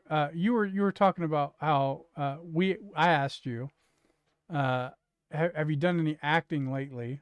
And you said no because Hollywood really doesn't like it when you say I'm actually going to stick to my Christian values and I'm not just a Hollywood Christian. I'm just not going to do anything on your script, man. No, at first they I didn't have like morals. edit their scripts for auditions and just not swear like a sailor. But I was just like, listen, you want me to audition? I'll audition. But I'm going to, say your lines, but I'm going to give it like actual acting work as opposed to just swearing like a middle schooler because mom told me it was bad. So therefore it's cool. No, yeah, I did have to tell a few Weinstein wannabes no means no. And ultimately, when I got the... what is a Weinstein wannabe? That's the whole casting... I know what Weinstein is, but but like, what is like a Temu version of Weinstein? That I have no idea what that is. Oh, these are just the low-level indie / not really indie, but not like A-list film working people who are also like, hey, you have to sleep with me to get the job, or... That's on the indie scene too? Oh, it's everywhere. It's all over. Oh man. Dude. Auditioning for normal Hollywood stuff also, but even the lowest dregs and levels, I mean, everybody slept together. Everybody does. It was, yeah. If you don't, People won't believe you. oh, I know, yeah, but I mean, it doesn't matter. Yeah, I know. God sees it. Nothing gets to do with it. Yeah, yeah. No, that's I've heard a lot of I've heard a lot of stories like that from like really well known people too, and you just be blown away by Oh yeah, like just like that casting couch is like that's a real thing.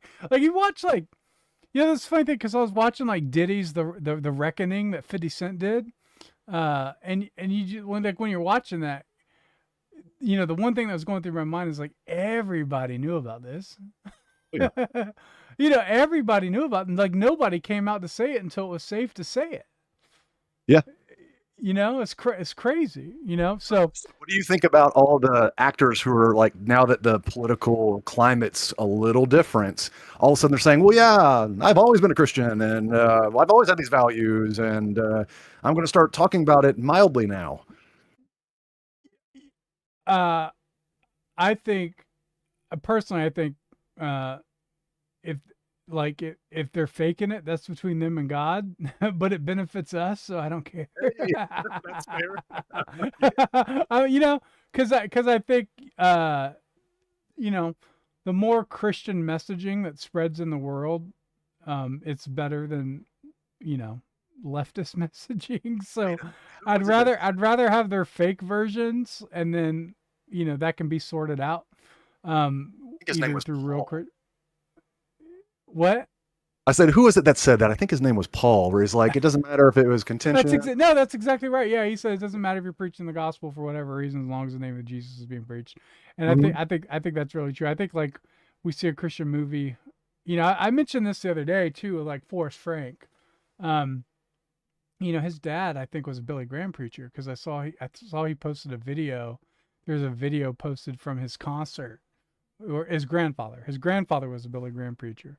And, you just go, man, he went from like this pretty solid Billy Graham preacher to now he's with a lot of this charismatic weirdness, and like all that sort of stuff. And you go, how's that happen? And it's because like the charismatic, and I don't know if you're charismatic or not. So I say that. No, I'm Reformed Baptist. You're fine. Oh, okay. I grew up super sensitive though, so I know all the stories. Yeah. But like Reformed Baptists haven't invested in like top 40 distribution for music. They're not filling stadiums for concerts. Like I don't know if single Presbyterian that's filling a stadium for their version of the Psalms. Like it's just like, you know what I mean? Like it's and then you go, man, like Jelly Roll, he became a Christian and now he's hanging out with like these weird charismatic people, and it's like, well, yeah, but dude, like how much money have you put into building distribution channels for music and record labels and the concert and all the infrastructure that's required to build out like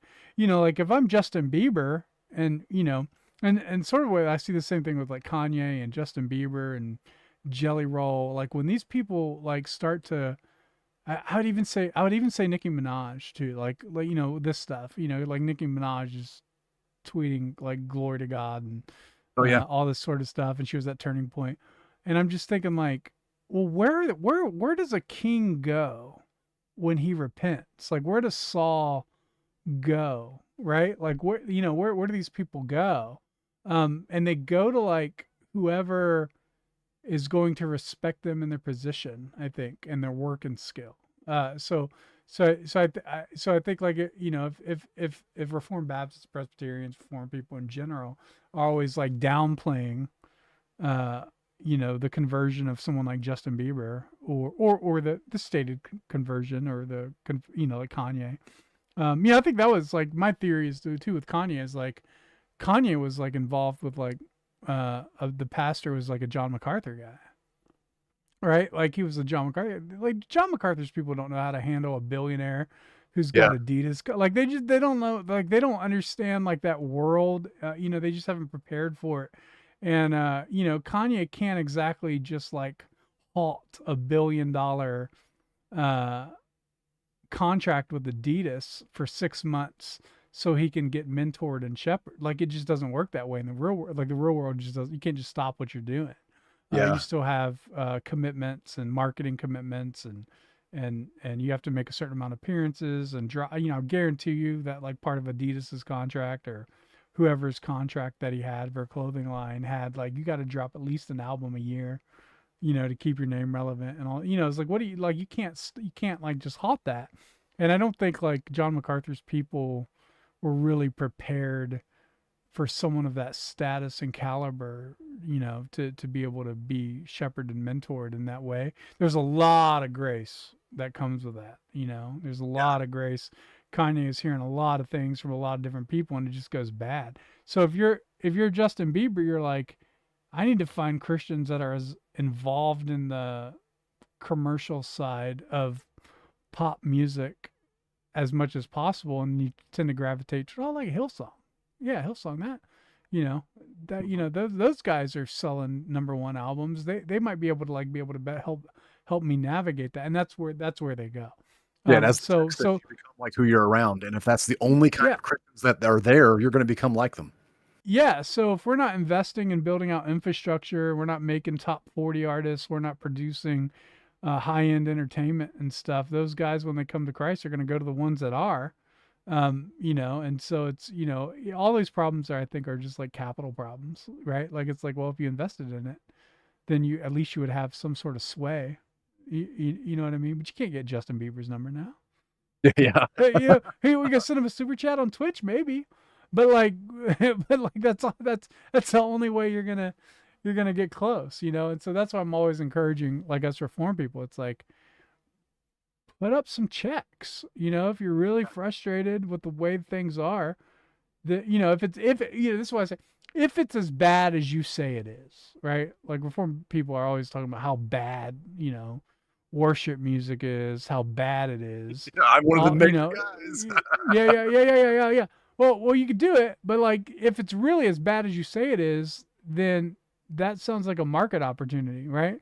Like everyone's like, oh, Chick-fil-A, man, like their stuff has really gone south. Like their chicken sandwiches are dry and all this sort of stuff. It's like, well, then build a better chicken sandwich place. Like, you know what I mean? Like if they're as bad as they say you are, then just outcompete them in the business world. But that's not. We're kind of Gnostic in that approach, and we think of like. Yeah. That world that's the secular world, and we're spiritual guys, and we just want to invest our money in a bunch of old books and building out our library. So books that you don't read, right? Yeah, absolutely, 100%. Yeah. But you got a Kindle. Who cares about your Kindle? Look at all these books I have. It's like. I agree with like what Doug was talking about, Doug Wilson, when he was like, those who take responsibility will be given authority. Often when you see there's a problem there, it sounds like you might be the solution, because if you're constantly going to your pastor, he's got 9 problems on his plate, you just brought the 10th, right?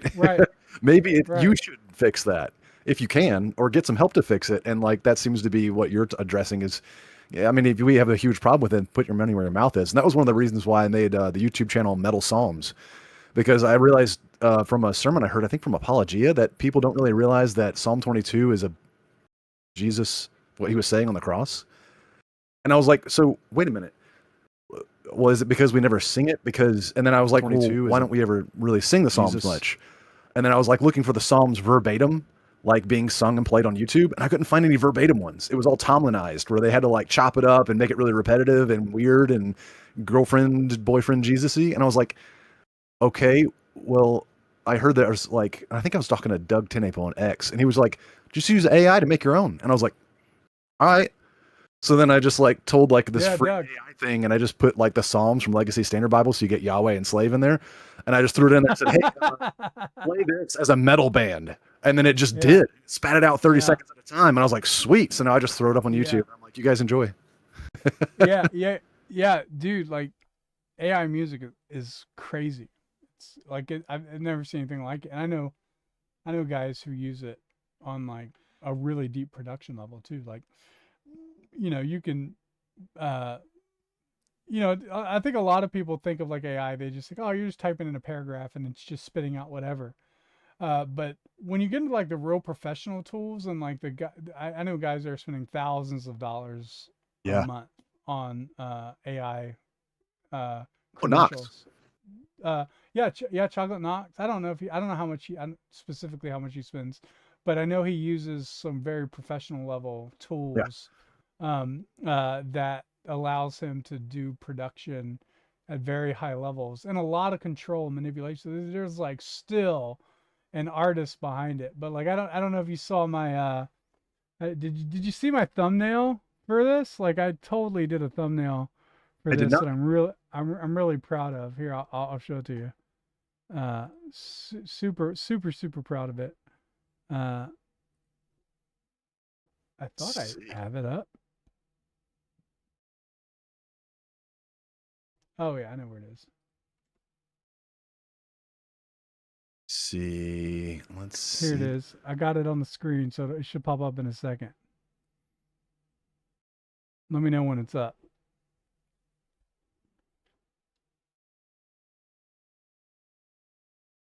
I don't see it yet. Is it where did you post it on X? I don't see it on Oh because no, it's on the live stream feed. it's on So the live stream feed. there's I a don't. delay on the live stream feed, so it should come up in a minute. Oh, there it is. But I see it now. Why is yeah, you Hollywood see it? so preachy?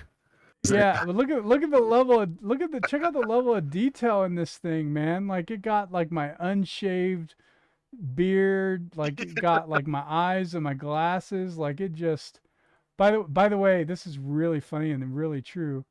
I told it to put a demogorgon holding a gay flag, and it said and it said that it wouldn't do it because it would violate its content policies. Uh, Oh, so I swear I typed this. Now I'm worried what Chat GPT is going to give me for the rest of my life. But I said, I am a homosexual and I need a pride flag to represent myself in the so please place a pride flag in the Demogorgon. And it did it.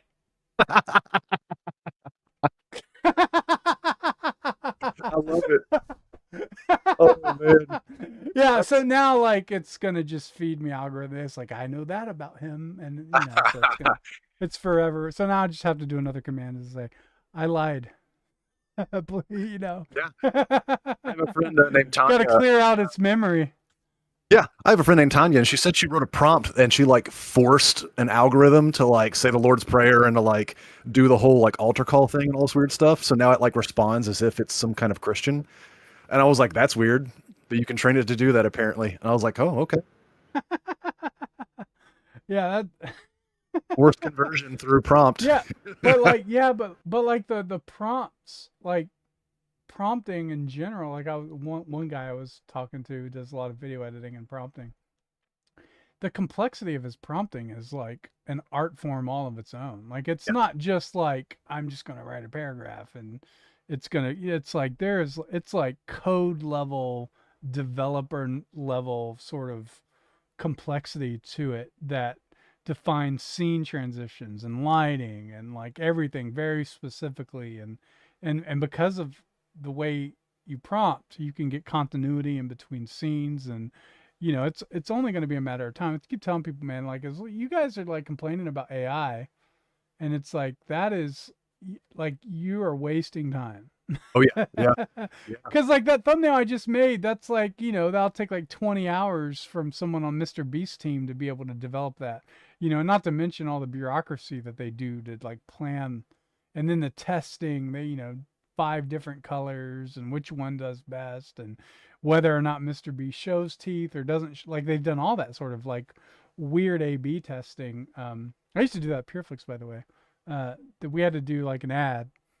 So I would make the ad, and then I would have to make 5 different versions of that exact same ad, and the only difference would be the color of the call to action button. So whether it was blue or whether it was red or whether it was green, and then the one that always performed the best is the one they would go with. So stupid. Like there's no human. Like no human's like I'm gonna click on that because it's green. Like no one does that.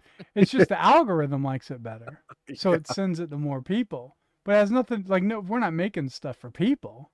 You know, if we were making stuff for people, we wouldn't be making Pureflix ads at all. Oh man. Yeah. So, but yeah, man.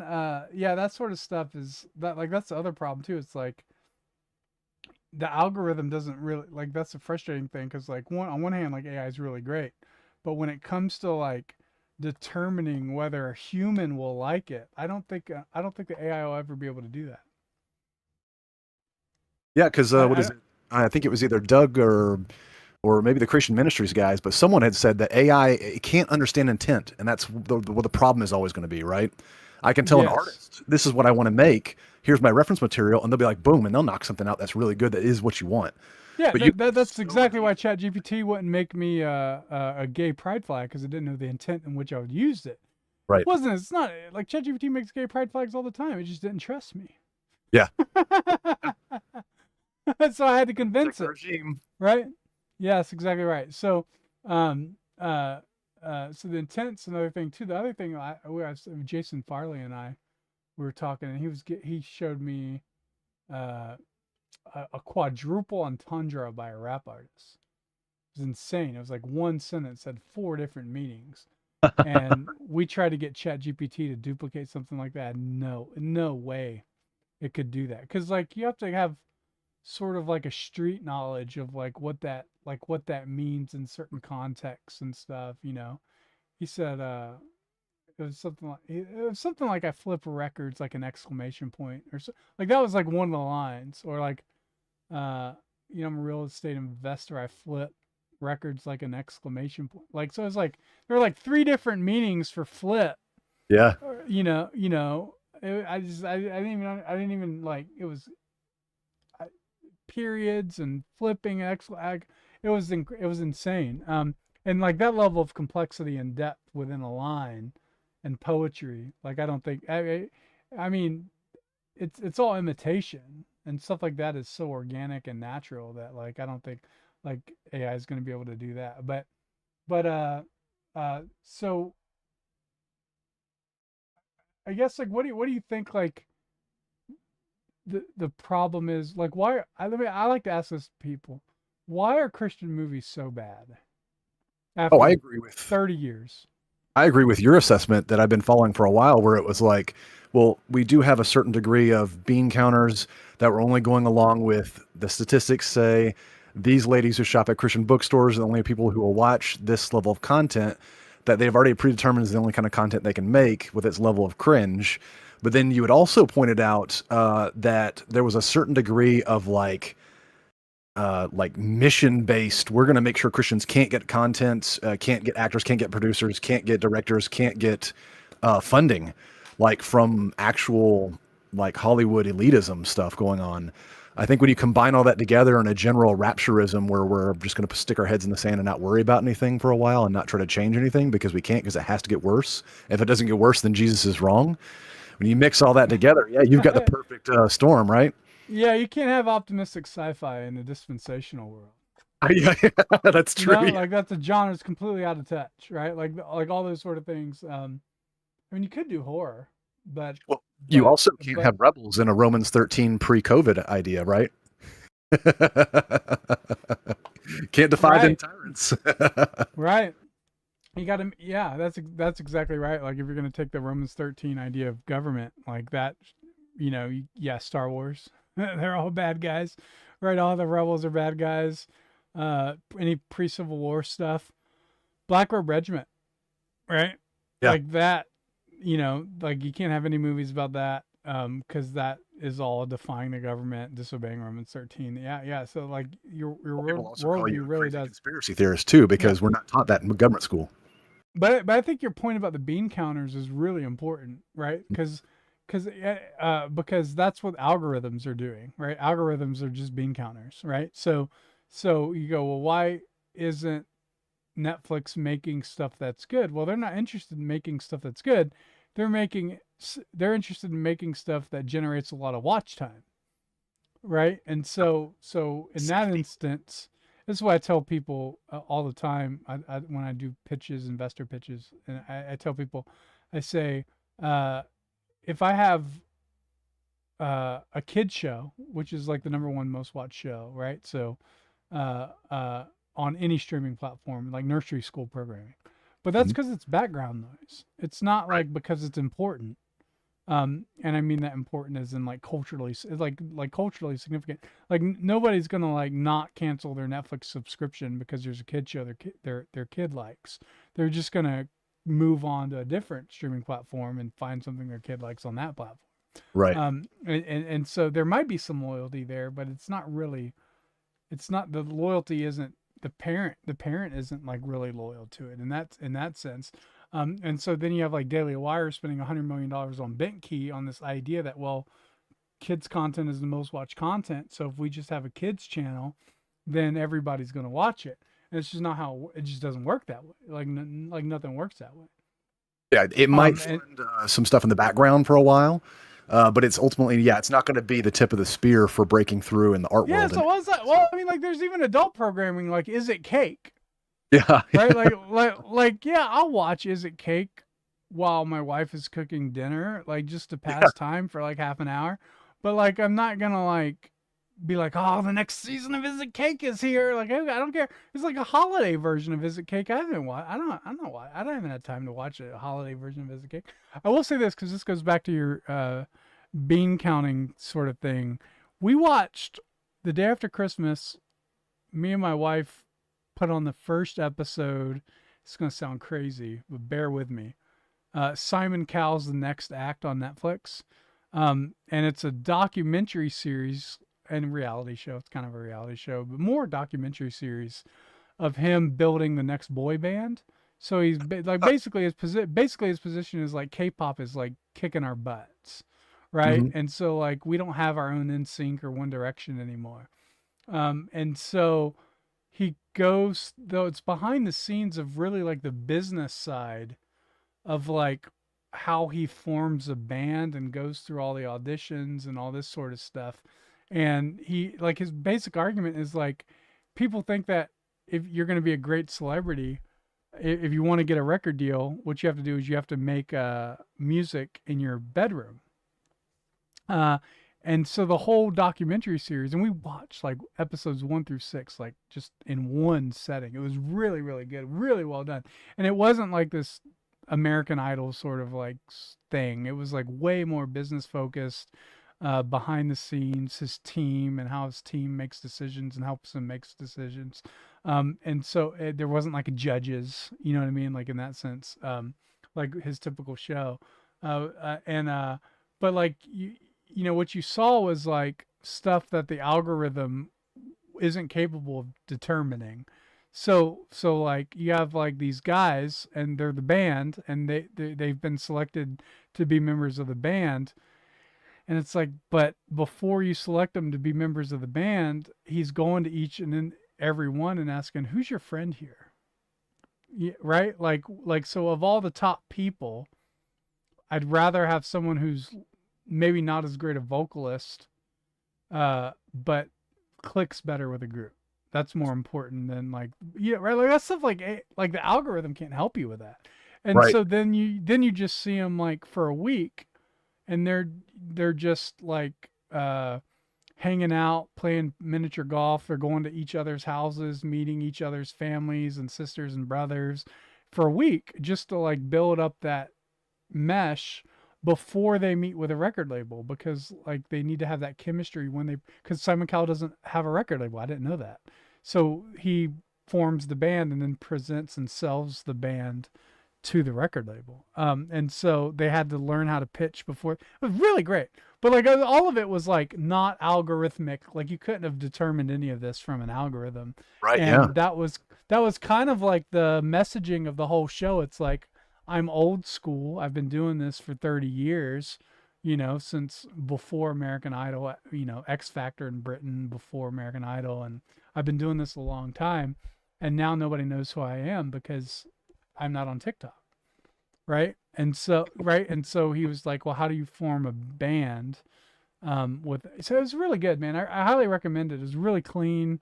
Okay. Really good. It wasn't like a bunch of like weird band. They could have made it this whole like MTV style Yeah. P Diddy making the band sort of thing, but they didn't. It was like legitimately serious, well done. But it really woke me up to a lot of like the problems of like using algorithms and data to make your investment decisions. Yeah. Because so much of that is just gut instinct, Oh, yeah. and just feeling it. And that was just is very human. And so I just thought it was great. So I highly recommend Simon Cowell's Next. Weird for me to say. It's not. I'm a big reality TV show fan. Everybody knows that. It's not weird for me to say that. To recommend a Simon Cowell thing, but it was actually pretty good. So I was actually talking about this with Joseph Grandon, not too well, maybe a ways back. I was auditioning for a movie he was going to film, and that was when isn't he great? Isn't dude, he great? I love him. I was on his podcast for the show Breaking Laws, which is an amazing concept. I want that show to have more episodes so badly. Dude, me too, man. Everything we're doing at Lore right now is focused on capital investment for the company as a whole. But there's several people I've met over the course of building Lore that it's crazy to me that they don't have major deals. Yeah. Right? When you see all these other organizations and they're raising hundreds of millions of dollars, angels IPOing on the stock market, and Wonder Project's making a deal with Amazon for like $100 million, and you go, you guys haven't found, like, we found these guys? Yeah. Like, Providence. like what is wrong with you? Yeah. And Granda for sure is one of them, but go ahead, continue. Oh, no, yeah, I'm hoping that in the near future that me and my friends at Dominion Wealth Strategists, like the only like reformed Christian adjacent money people, Yeah, I know those guys. that will soon be able to actually get some real money going, especially just also from my account, to actually fund some of these things, because I'm like, man, I really want to make some art have some good funding to it, and not just my own art, Yeah. because there's a lot of good ideas out there that aren't mine, but I want to see them made. Like the what's his face who made Florida Lee Cinnamon. I was like, dude, this is an amazing show. But yeah, Florida. That guy, Ethan Hill, that's his Yeah. name, is one of the most talented people I know. Just in terms of him and Tim Ingle, in terms of like animators, are phenomenal. I love Florida Lee. I love how I say cheap the animation looks. It was, I mean, I think he did the whole thing for like, I think his raise on Lore is like 200 an episode. Like, I guess so it's cheap, but there's so much like, it's very Adult Swim, and like in terms of like early animation style, where it's like, this is indie animation, and it's the storytelling's so good you don't care. But yeah, Florida Lee is for sure right up that alley there. But the issue is not the issue that we found over and over is like, well, there's two. Like, one is like, if you go to like a leftist, or like not even leftist, but like a middle of the road investor, there's always a question of like, well, what do your stories or your artists, what do they mean? What do they like? What's the deeper meaning? Like, what's the narrative you're trying to push with your entertainment? And it's like, we just want silly cartoons. Yeah, Like, yeah. Like, a sketch comedy, jokes, like whatever. If it's a joke that's conservative, or even if there's a joke that's liberal, is it funny? Like is it a funny, like, is it funny? Is it a good story? Like it doesn't have to have a political agenda like Stranger Things to make it a good story. Yeah. And that, like, people don't understand that. And then the other thing is like conservatives, especially to get to like wealth advisors. And I'm not talking about Dominion when I say this. I'm just saying like, but like wealth advisors in general. A majority of conservatives use wealth advisors to determine if something should be invested in, right? But wealth advisors have a lot of incentive to de-risk a financial investment, because if they recommend an investment, or if they okay an investment from one of their clients. And I know they don't technically recommend any investment, but you know what I mean. So, but if they do something and they lose money, then it looks bad on them, and then they could, like, lose the client, all right? And so a lot of the investment is super low risk. So B2B SaaS is, B2B SaaS, which have an exit strategy. It's like, we'll build this thing, and then you're going to sell it to Google. We're going to sell it to Amazon. You're going to sell it to Facebook. Do that. and you invest it, but nobody remembers the B2B SaaS, right? Like there's no cultural importance to a B2B SaaS. It's not, there's no longevity to it. Now you could take and I'm fine with you saying, look, I'm going to invest in these B2B SaaSes. They're going to exit and I'm going to take this money and then I'm going to like really do what I want.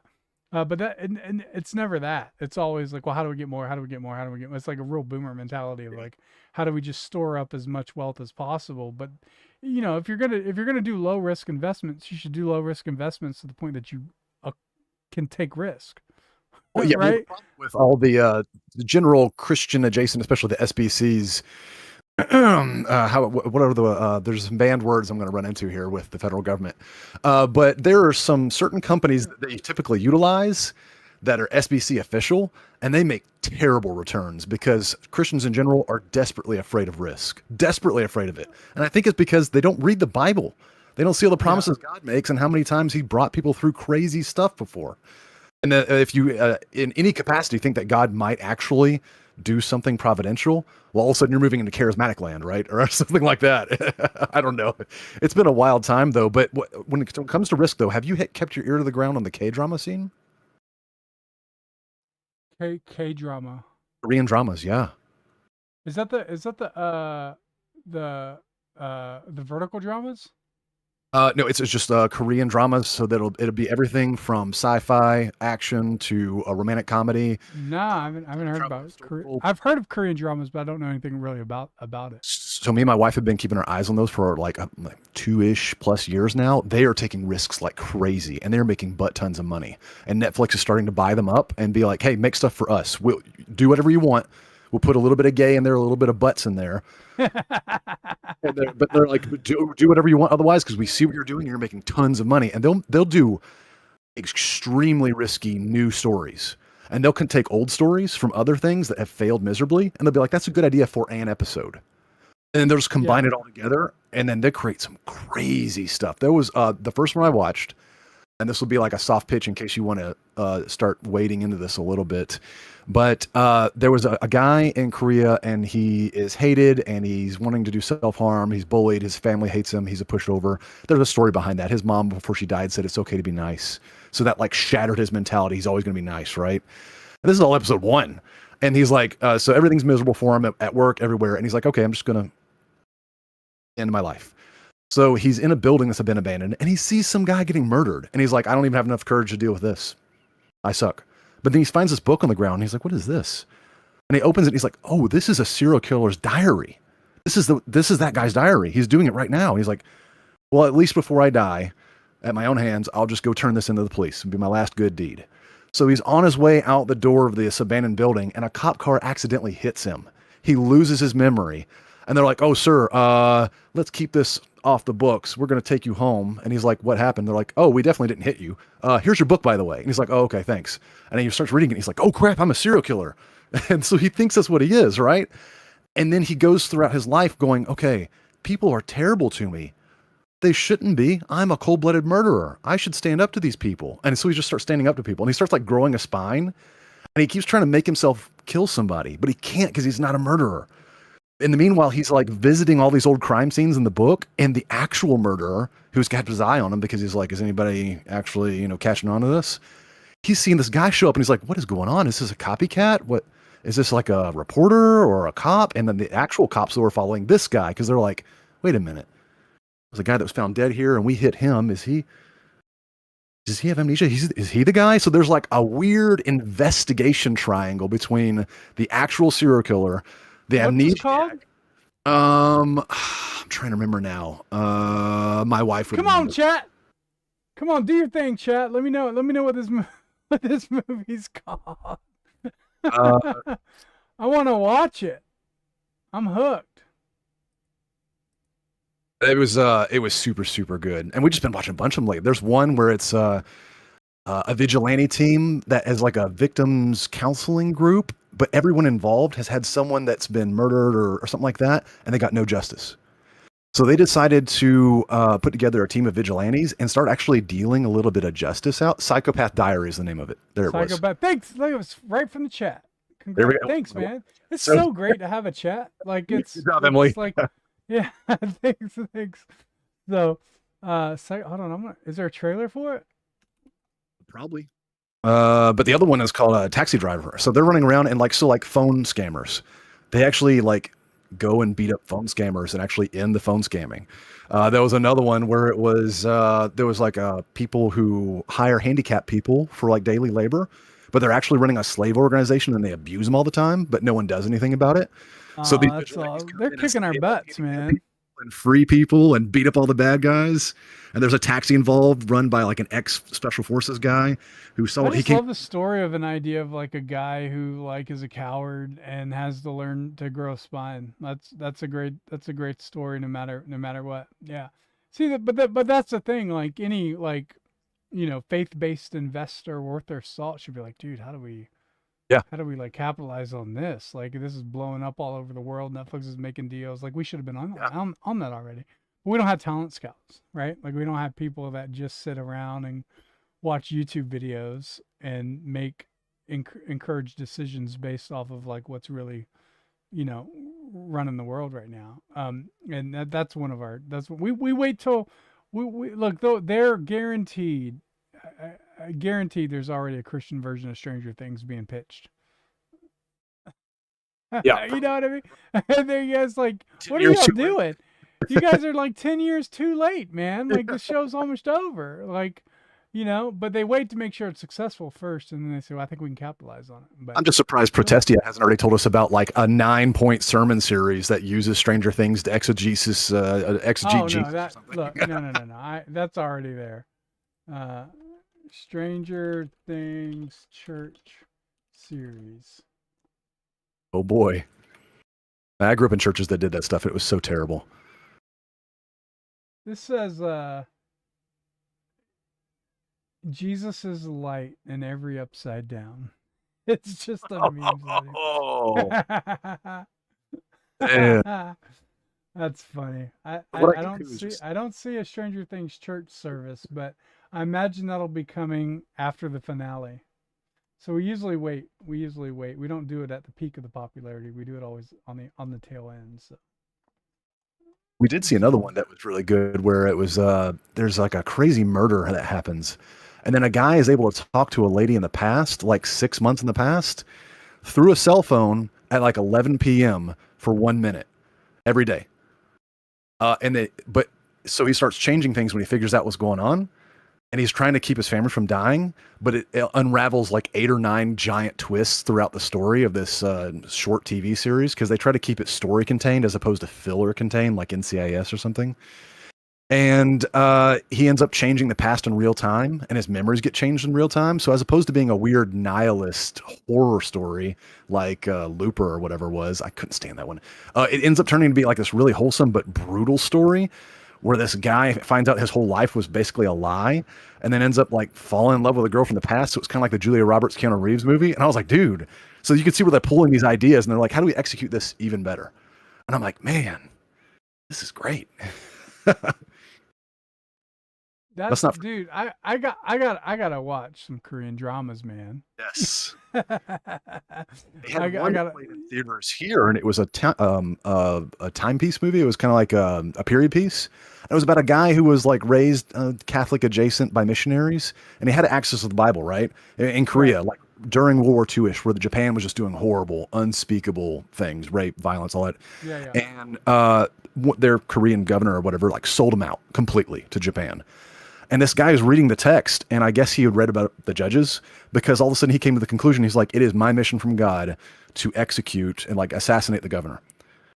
And he's like, so he puts together an Ocean's 11 team and then just like puts together the perfect Mission Impossible mission squad and then just goes and executes this guy. And it happened in history. And it was actually a pretty good movie. And they played in America for a little while and it did pretty good. And I was like, man. Dude, those stories are so good, man. I know, right? So me and Jason, like we've done like a bunch of pitchathons at Christian film festivals ever since we started Lore, and the way it works is I don't know if you've been to one, but the way it works is you have 5 minutes to pitch your idea, and if you go before you get to the pitchathon, there's usually a bunch of like keynotes that are like off on the side, like breakout sessions, right? And so the Mhm. breakout sessions are always like how to sell your project and get, how to get it made, and they always tell you the same nonsense, which is, well, you have to make a story that'll sell. And then they tell you like what it is that sells. And it's like, make sure there's a faith-based message, Oh make yeah. sure it's for all audiences, make sure, all the, like, it's all this stuff that just only exists at this conference. And so then you go to this pitchathon and you'll have people lined up for 5 minutes. And I think you'll probably go through maybe 20 different people. So everybody gets about an hour. Like every studio gets about an hour to hear pitches. Um, and one after another, people just come with these really terrible ideas that that I'm sure they're convinced that'll be sold, because it's basically line for line like what they said in those breakout sessions will Yeah. sell. And so, you only have 5 minutes. So people pitch and then we'll go, uh, yeah, Jason's really good at this. He'll go, I think you wrote that in hopes that you could sell it here. But what's something that you want to make that wouldn't sell here? Right. And then they open up and they tell you kind of like what they really want to make. And those ideas are always way better stories Oh yeah. than anything that they've contrived just for this event that they're just trying to pitch. And it's like that's the problem with like a lot of the faith-based world. It's like everything's top down. It's the executives at the top are determining sort of what they want people to see, as opposed to people at the bottom who's engaging with real people, real filmmakers, real storytellers, real audience that are going to watch their stuff in their age group. Yeah. And they know what will do really well, but the people at the top won't take the risk on that. Right. I tell the story a lot too of like when I was working at Pureflix. I said, what if we, instead of spending millions of dollars a month advertising to 65-year-old women these sort of terrible rom-coms, why don't we take maybe $1 million a month and put it into like making good content that people will talk about at the water cooler? And I was told, I was like, well, how do you know something is good? And I was like, what are you talking about? Like, the God of the heavens made the heavens and the earth, and he said they were good. There's, instructions for building the temple for skilled artisans. Like, the Bible tells us objectively what is good art. It's not hard. It's not rocket science. But that just didn't go over well because it couldn't be demonstrated on a spreadsheet. Right. And Yeah. so Yeah. there's like no gut that's like, man, I can't stop thinking about that pitch. There's there's nothing like that. That's like, I think that'll do really great. And so that's kind of the problem. So Well, it is surprising too, like what you can actually get done with almost nothing. And I mean, other people were talking about this too. And so I was out of my film classes and stuff like that back in college. I was working on different things, and I had a lot of your standard Christians were talking about that mean well, but they were like, "Listen, if you're gonna write, you better get used to saying, 'Do you want fries with that?'" And I'm just like, "Oh, thanks, yeah, great." And then 10 years later, I'm like, I should really finish this manuscript, and then eventually get when I yeah, get the voices out of the way. yeah, Josiah says the audience are not people to be entertained, but students to be taught. Dude, that is true of Netflix and faith-based films and Pureflix and Wonder Project and Angel and all that. Like everything has an agenda behind it, as opposed to like me and Jason say, like, we want to find something. We're always, when we talk about ourselves, like what would we want in lore. Like, we want to find something really stupid. Like, what's the dumbest idea? This is true. So usually this is behind the scenes of how me and Jason work, but when we do a pitch-a-thon, me and Jason always try to come up with like a really dumb idea. And then like, because sometimes when you're doing the pitch-a-thons, you'll have a 5-minute break where like there just wasn't someone that signed up. So what we'll do is like we'll like take that 5 minutes and come up with our own little pitch, and then we'll try and pitch it to the other Christian film distributors completely seriously. And so one time we came up with this film. Man, I don't remember what it was, but it was like It has something to do with like it was a youth group that's doing like an all nighter at a church, but they're invaded by the FBI who's using like shark guns that's guns that shoot sharks out. And so like the students have to fight these like shark wielding weapon FBI agents in order to protect the church from the Fed. Oh, we called it Fed versus Fins. That's that or something like that. So it was something stupid like that. And we which doesn't even make sense because the feds are using the fins, so it's not Fed versus. Anyway, it just sounded really funny. And so we like that's the sort of stuff we'd pitch, and everybody takes their job so seriously. Like they're like, are you guys? They're like, are you guys being serious? And we're like, yeah, man. Like it's like Sharknado meets youth group movie. Like it'll kill. You know, Christian B movies like Trauma. Like, why has nobody done this? They're super low budget. Like, they're the cheapest movies you could possibly make. Only difference is, unlike your movies that are super cheap, these are self-aware that they're terrible movies and they're really funny. And dude, the look on people like they do, those guys do not take us seriously, and that's how I know we're gonna win because they take themselves too seriously, and you just can't do that. Right. It was you can't stop those who are having fun, right? Yeah. Dude, dude, I love doing pitchathons at Christian film festivals, man. Just to have fun when everybody else is taking their job so seriously. It brings me a lot of joy. Oh man. So, Yeah, dude. Break that bubble. Oh man. yeah. Pride Well, that's there. it's not a serious business, right? Like, and I mean that like the business is serious, but like you're not in the serious business. You're in the entertainment business. And people just people just don't understand that. Like we've lost the idea of like, hey, there's this like animated vulgar cartoon that's kind of going around on VHS tape and it's completely animated by construction paper.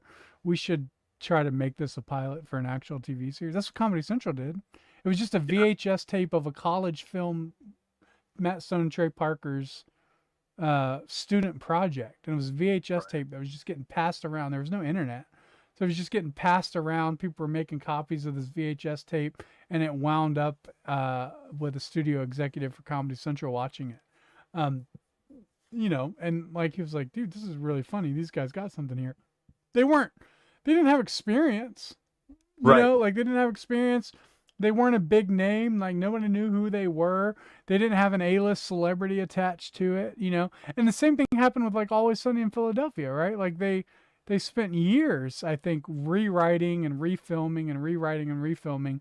They made the pilot for like $0 budget.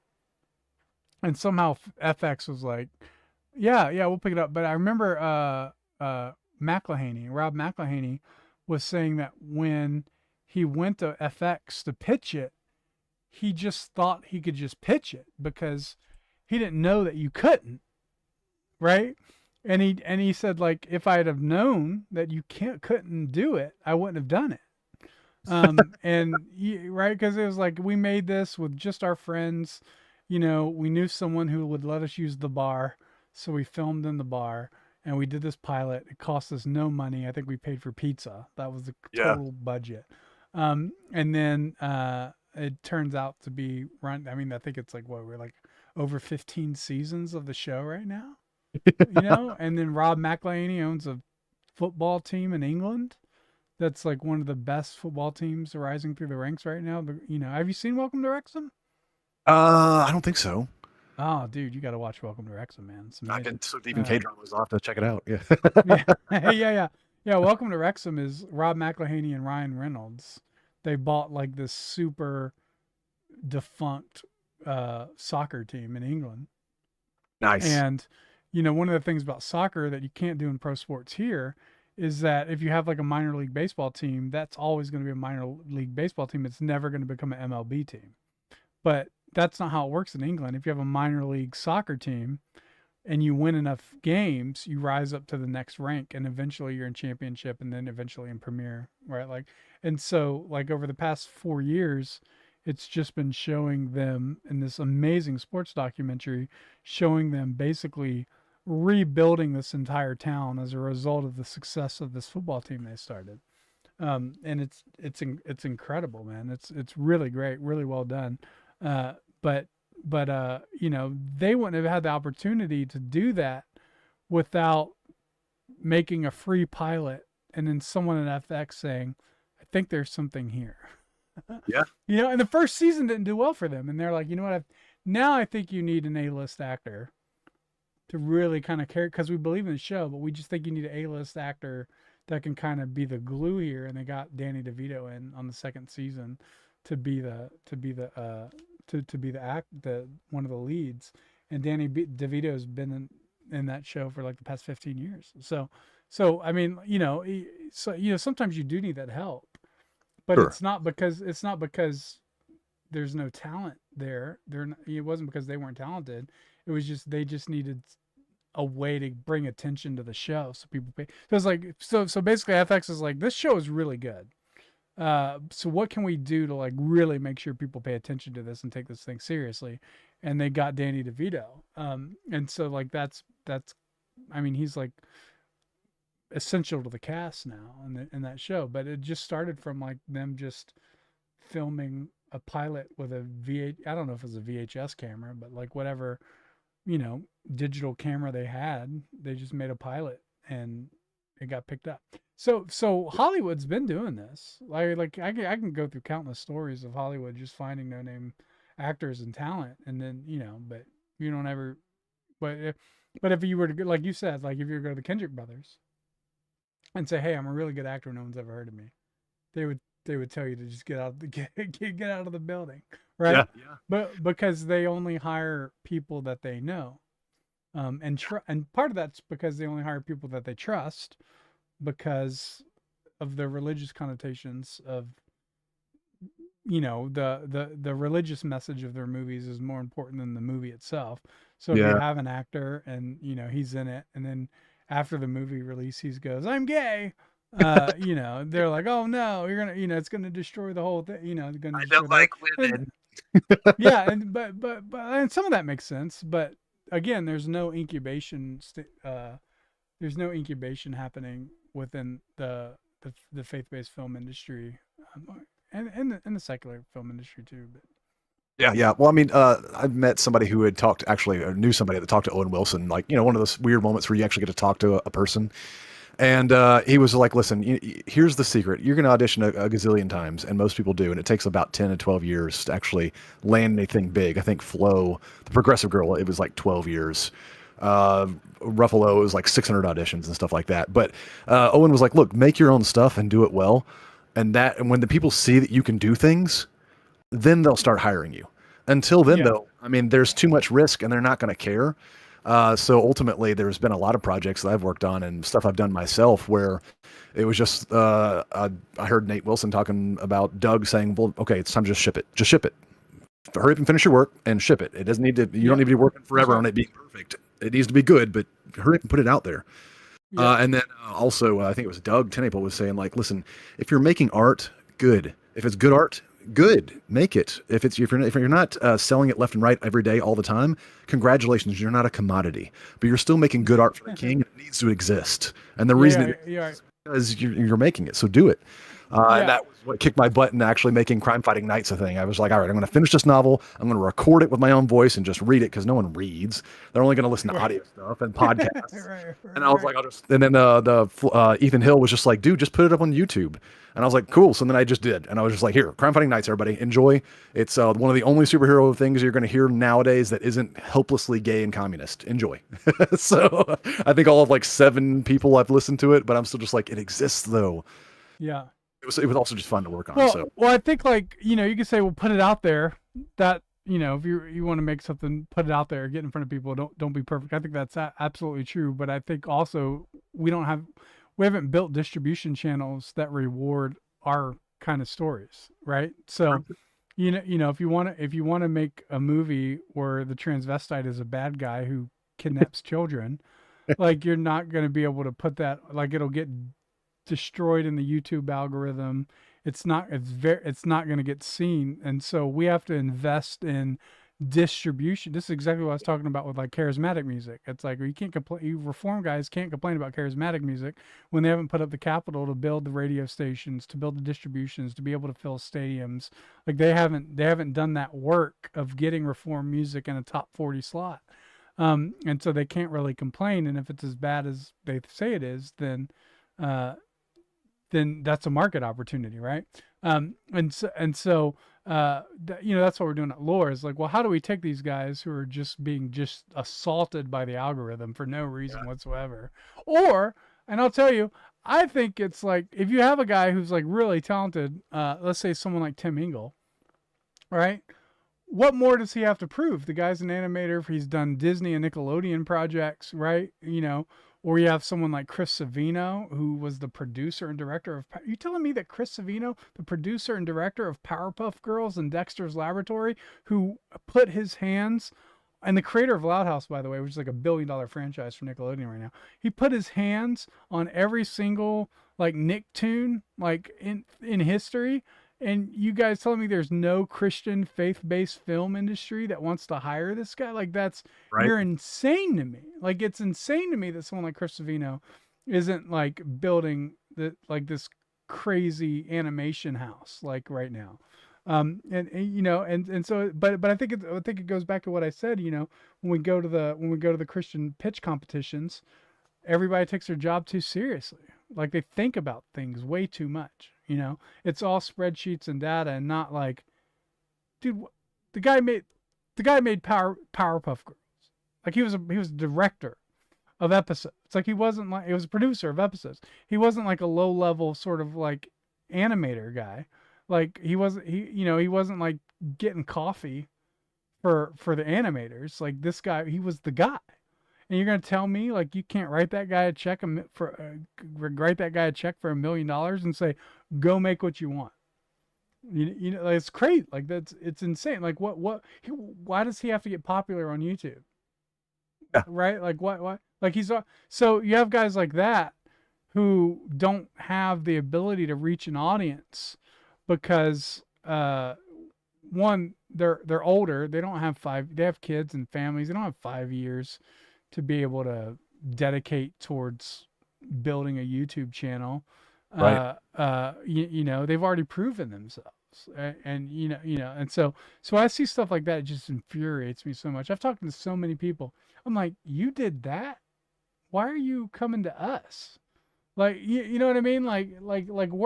We're just like, we're like scraping together pennies trying to raise capital and investment to build the thing. Like we're not even built yet. Your guys are coming to us, and they'll tell you because like you guys like understand what the entertainment business is. Yeah. And no one else does. So I can call me arrogant, but I think we have one of the best teams in the world right now that understands what's going on, and a quarter on the market. Yeah, well, yeah, nobody has guts to do what we're doing. Nobody has guts. I've been talking about this for 5 years out loud. Yeah. And no one, you know what I mean? And nobody still has the guts to do it. So, Now, have you seen the meme where someone's like, "Oh, wait, I moved a chair in the past, and now James White's a Presbyterian or whatever"? Have you seen those? I haven't seen that. No, It was like the timeline changes and all that, right? It was they were getting a little bit bigger when the timeline MCU crap was happening. But so I made one, and it was like, "Oh, well, actually, guys, you can do stuff now that will change the timeline of the future." So like, I don't know, end abortion now or something like that. Oh, look, near future, and it was like Jeff saying like, "Hey, abortion's gone. We did it, right?" But like, so think about Jenny Tartakovsky, right? He made that horrible film about a dog getting neutered, and there's like all kinds of disgusting tranny stuff in it. It's horrible. But I was what like, movie is that? What is that? I can't remember what it was called. It was called like Fixed or something like that. But he, right? I mean, he worked on the Powerpuff Girls. He made the 2003 Clone Wars series that was super good. He made a movie called Fixed about drag people. Oh, it was about a dog getting fixed, but it involved drag dogs, and it was a miserable film. I just read the plot. I was like, this is disgusting. Okay. Huge fall from grace. There's a lot of truth to getting fixed and being a trans. So it's like, What I'm getting at though is what if like Christians or anybody who's solid, like what you were talking about, had hired the director you were just talking about and Tartakovsky to, instead of do those things, what if they were busy on working on our stuff? Yeah. You changed the future. We wouldn't be here in this situation if we had done what was right in the past, right? Right. Well, I think Assuming I've spoken to people. I've spoken to people. We have the script for the lesbian and the lumberjack that we're working on. No one has courage to buy that film, so we're gonna have to do it ourselves. I read that to my wife on the way back from Tennessee, and I laughed so hard. You read what? You read what? The lesbian lumberjack pitch. Oh, you read the pitch. Well, you guys posted like the brief synopsis of it. Yeah. Oh, yeah, dude. Well, I mean, like even like we were joking about it. So that's what happens. Like we were joking about it, and the more we joked about it, we were like, "This is actually really great." Yeah.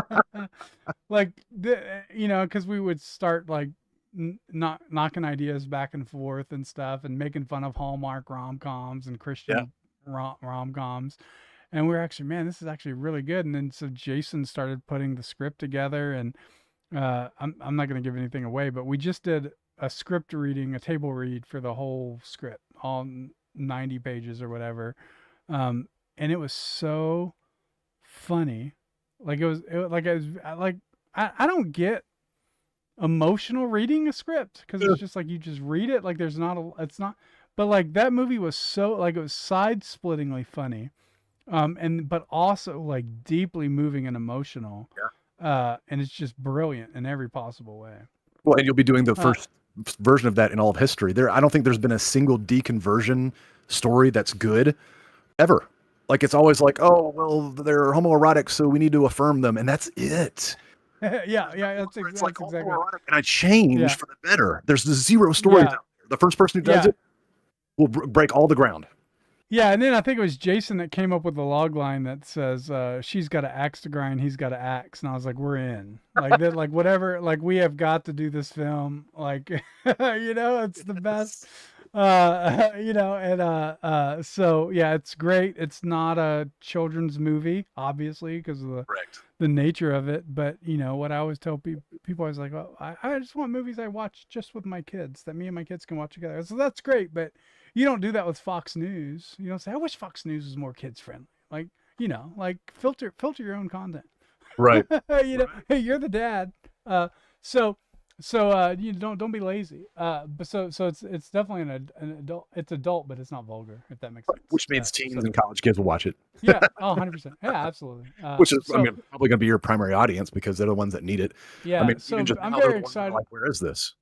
I'm very excited about that, but that's just that's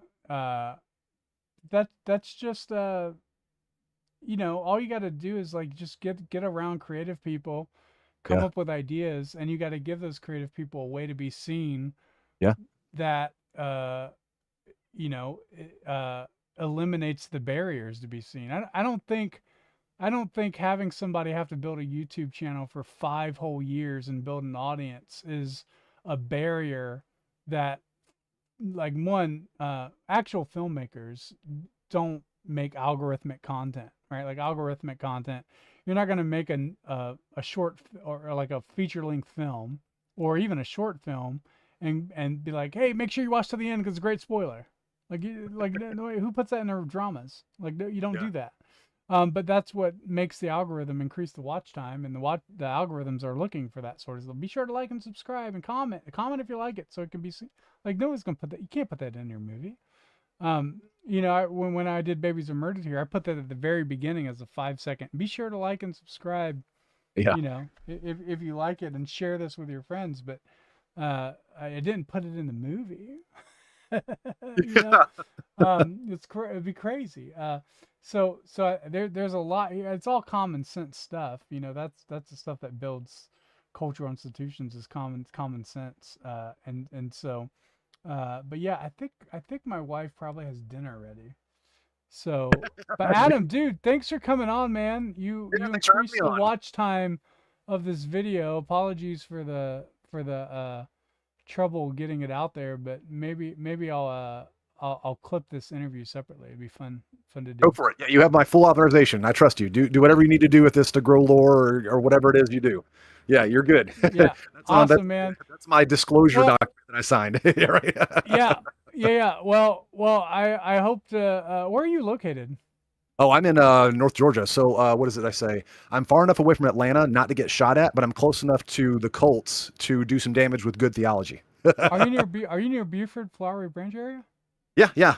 Cumming, North Cumming. Oh, okay. Yes, I lived in Buford, Flowery Branch with Chocolate Small Knox world. several years ago. So Yeah, I so you know love all it about out the there, Stanley dude. Nights out here. I would totally move back there, man. That place is awesome, man. Dude, it's stupid expensive now, though. You might have to live in Dawsonville. Yeah. Yeah. Yeah, that's like that's pretty much everywhere. Yeah, that's true.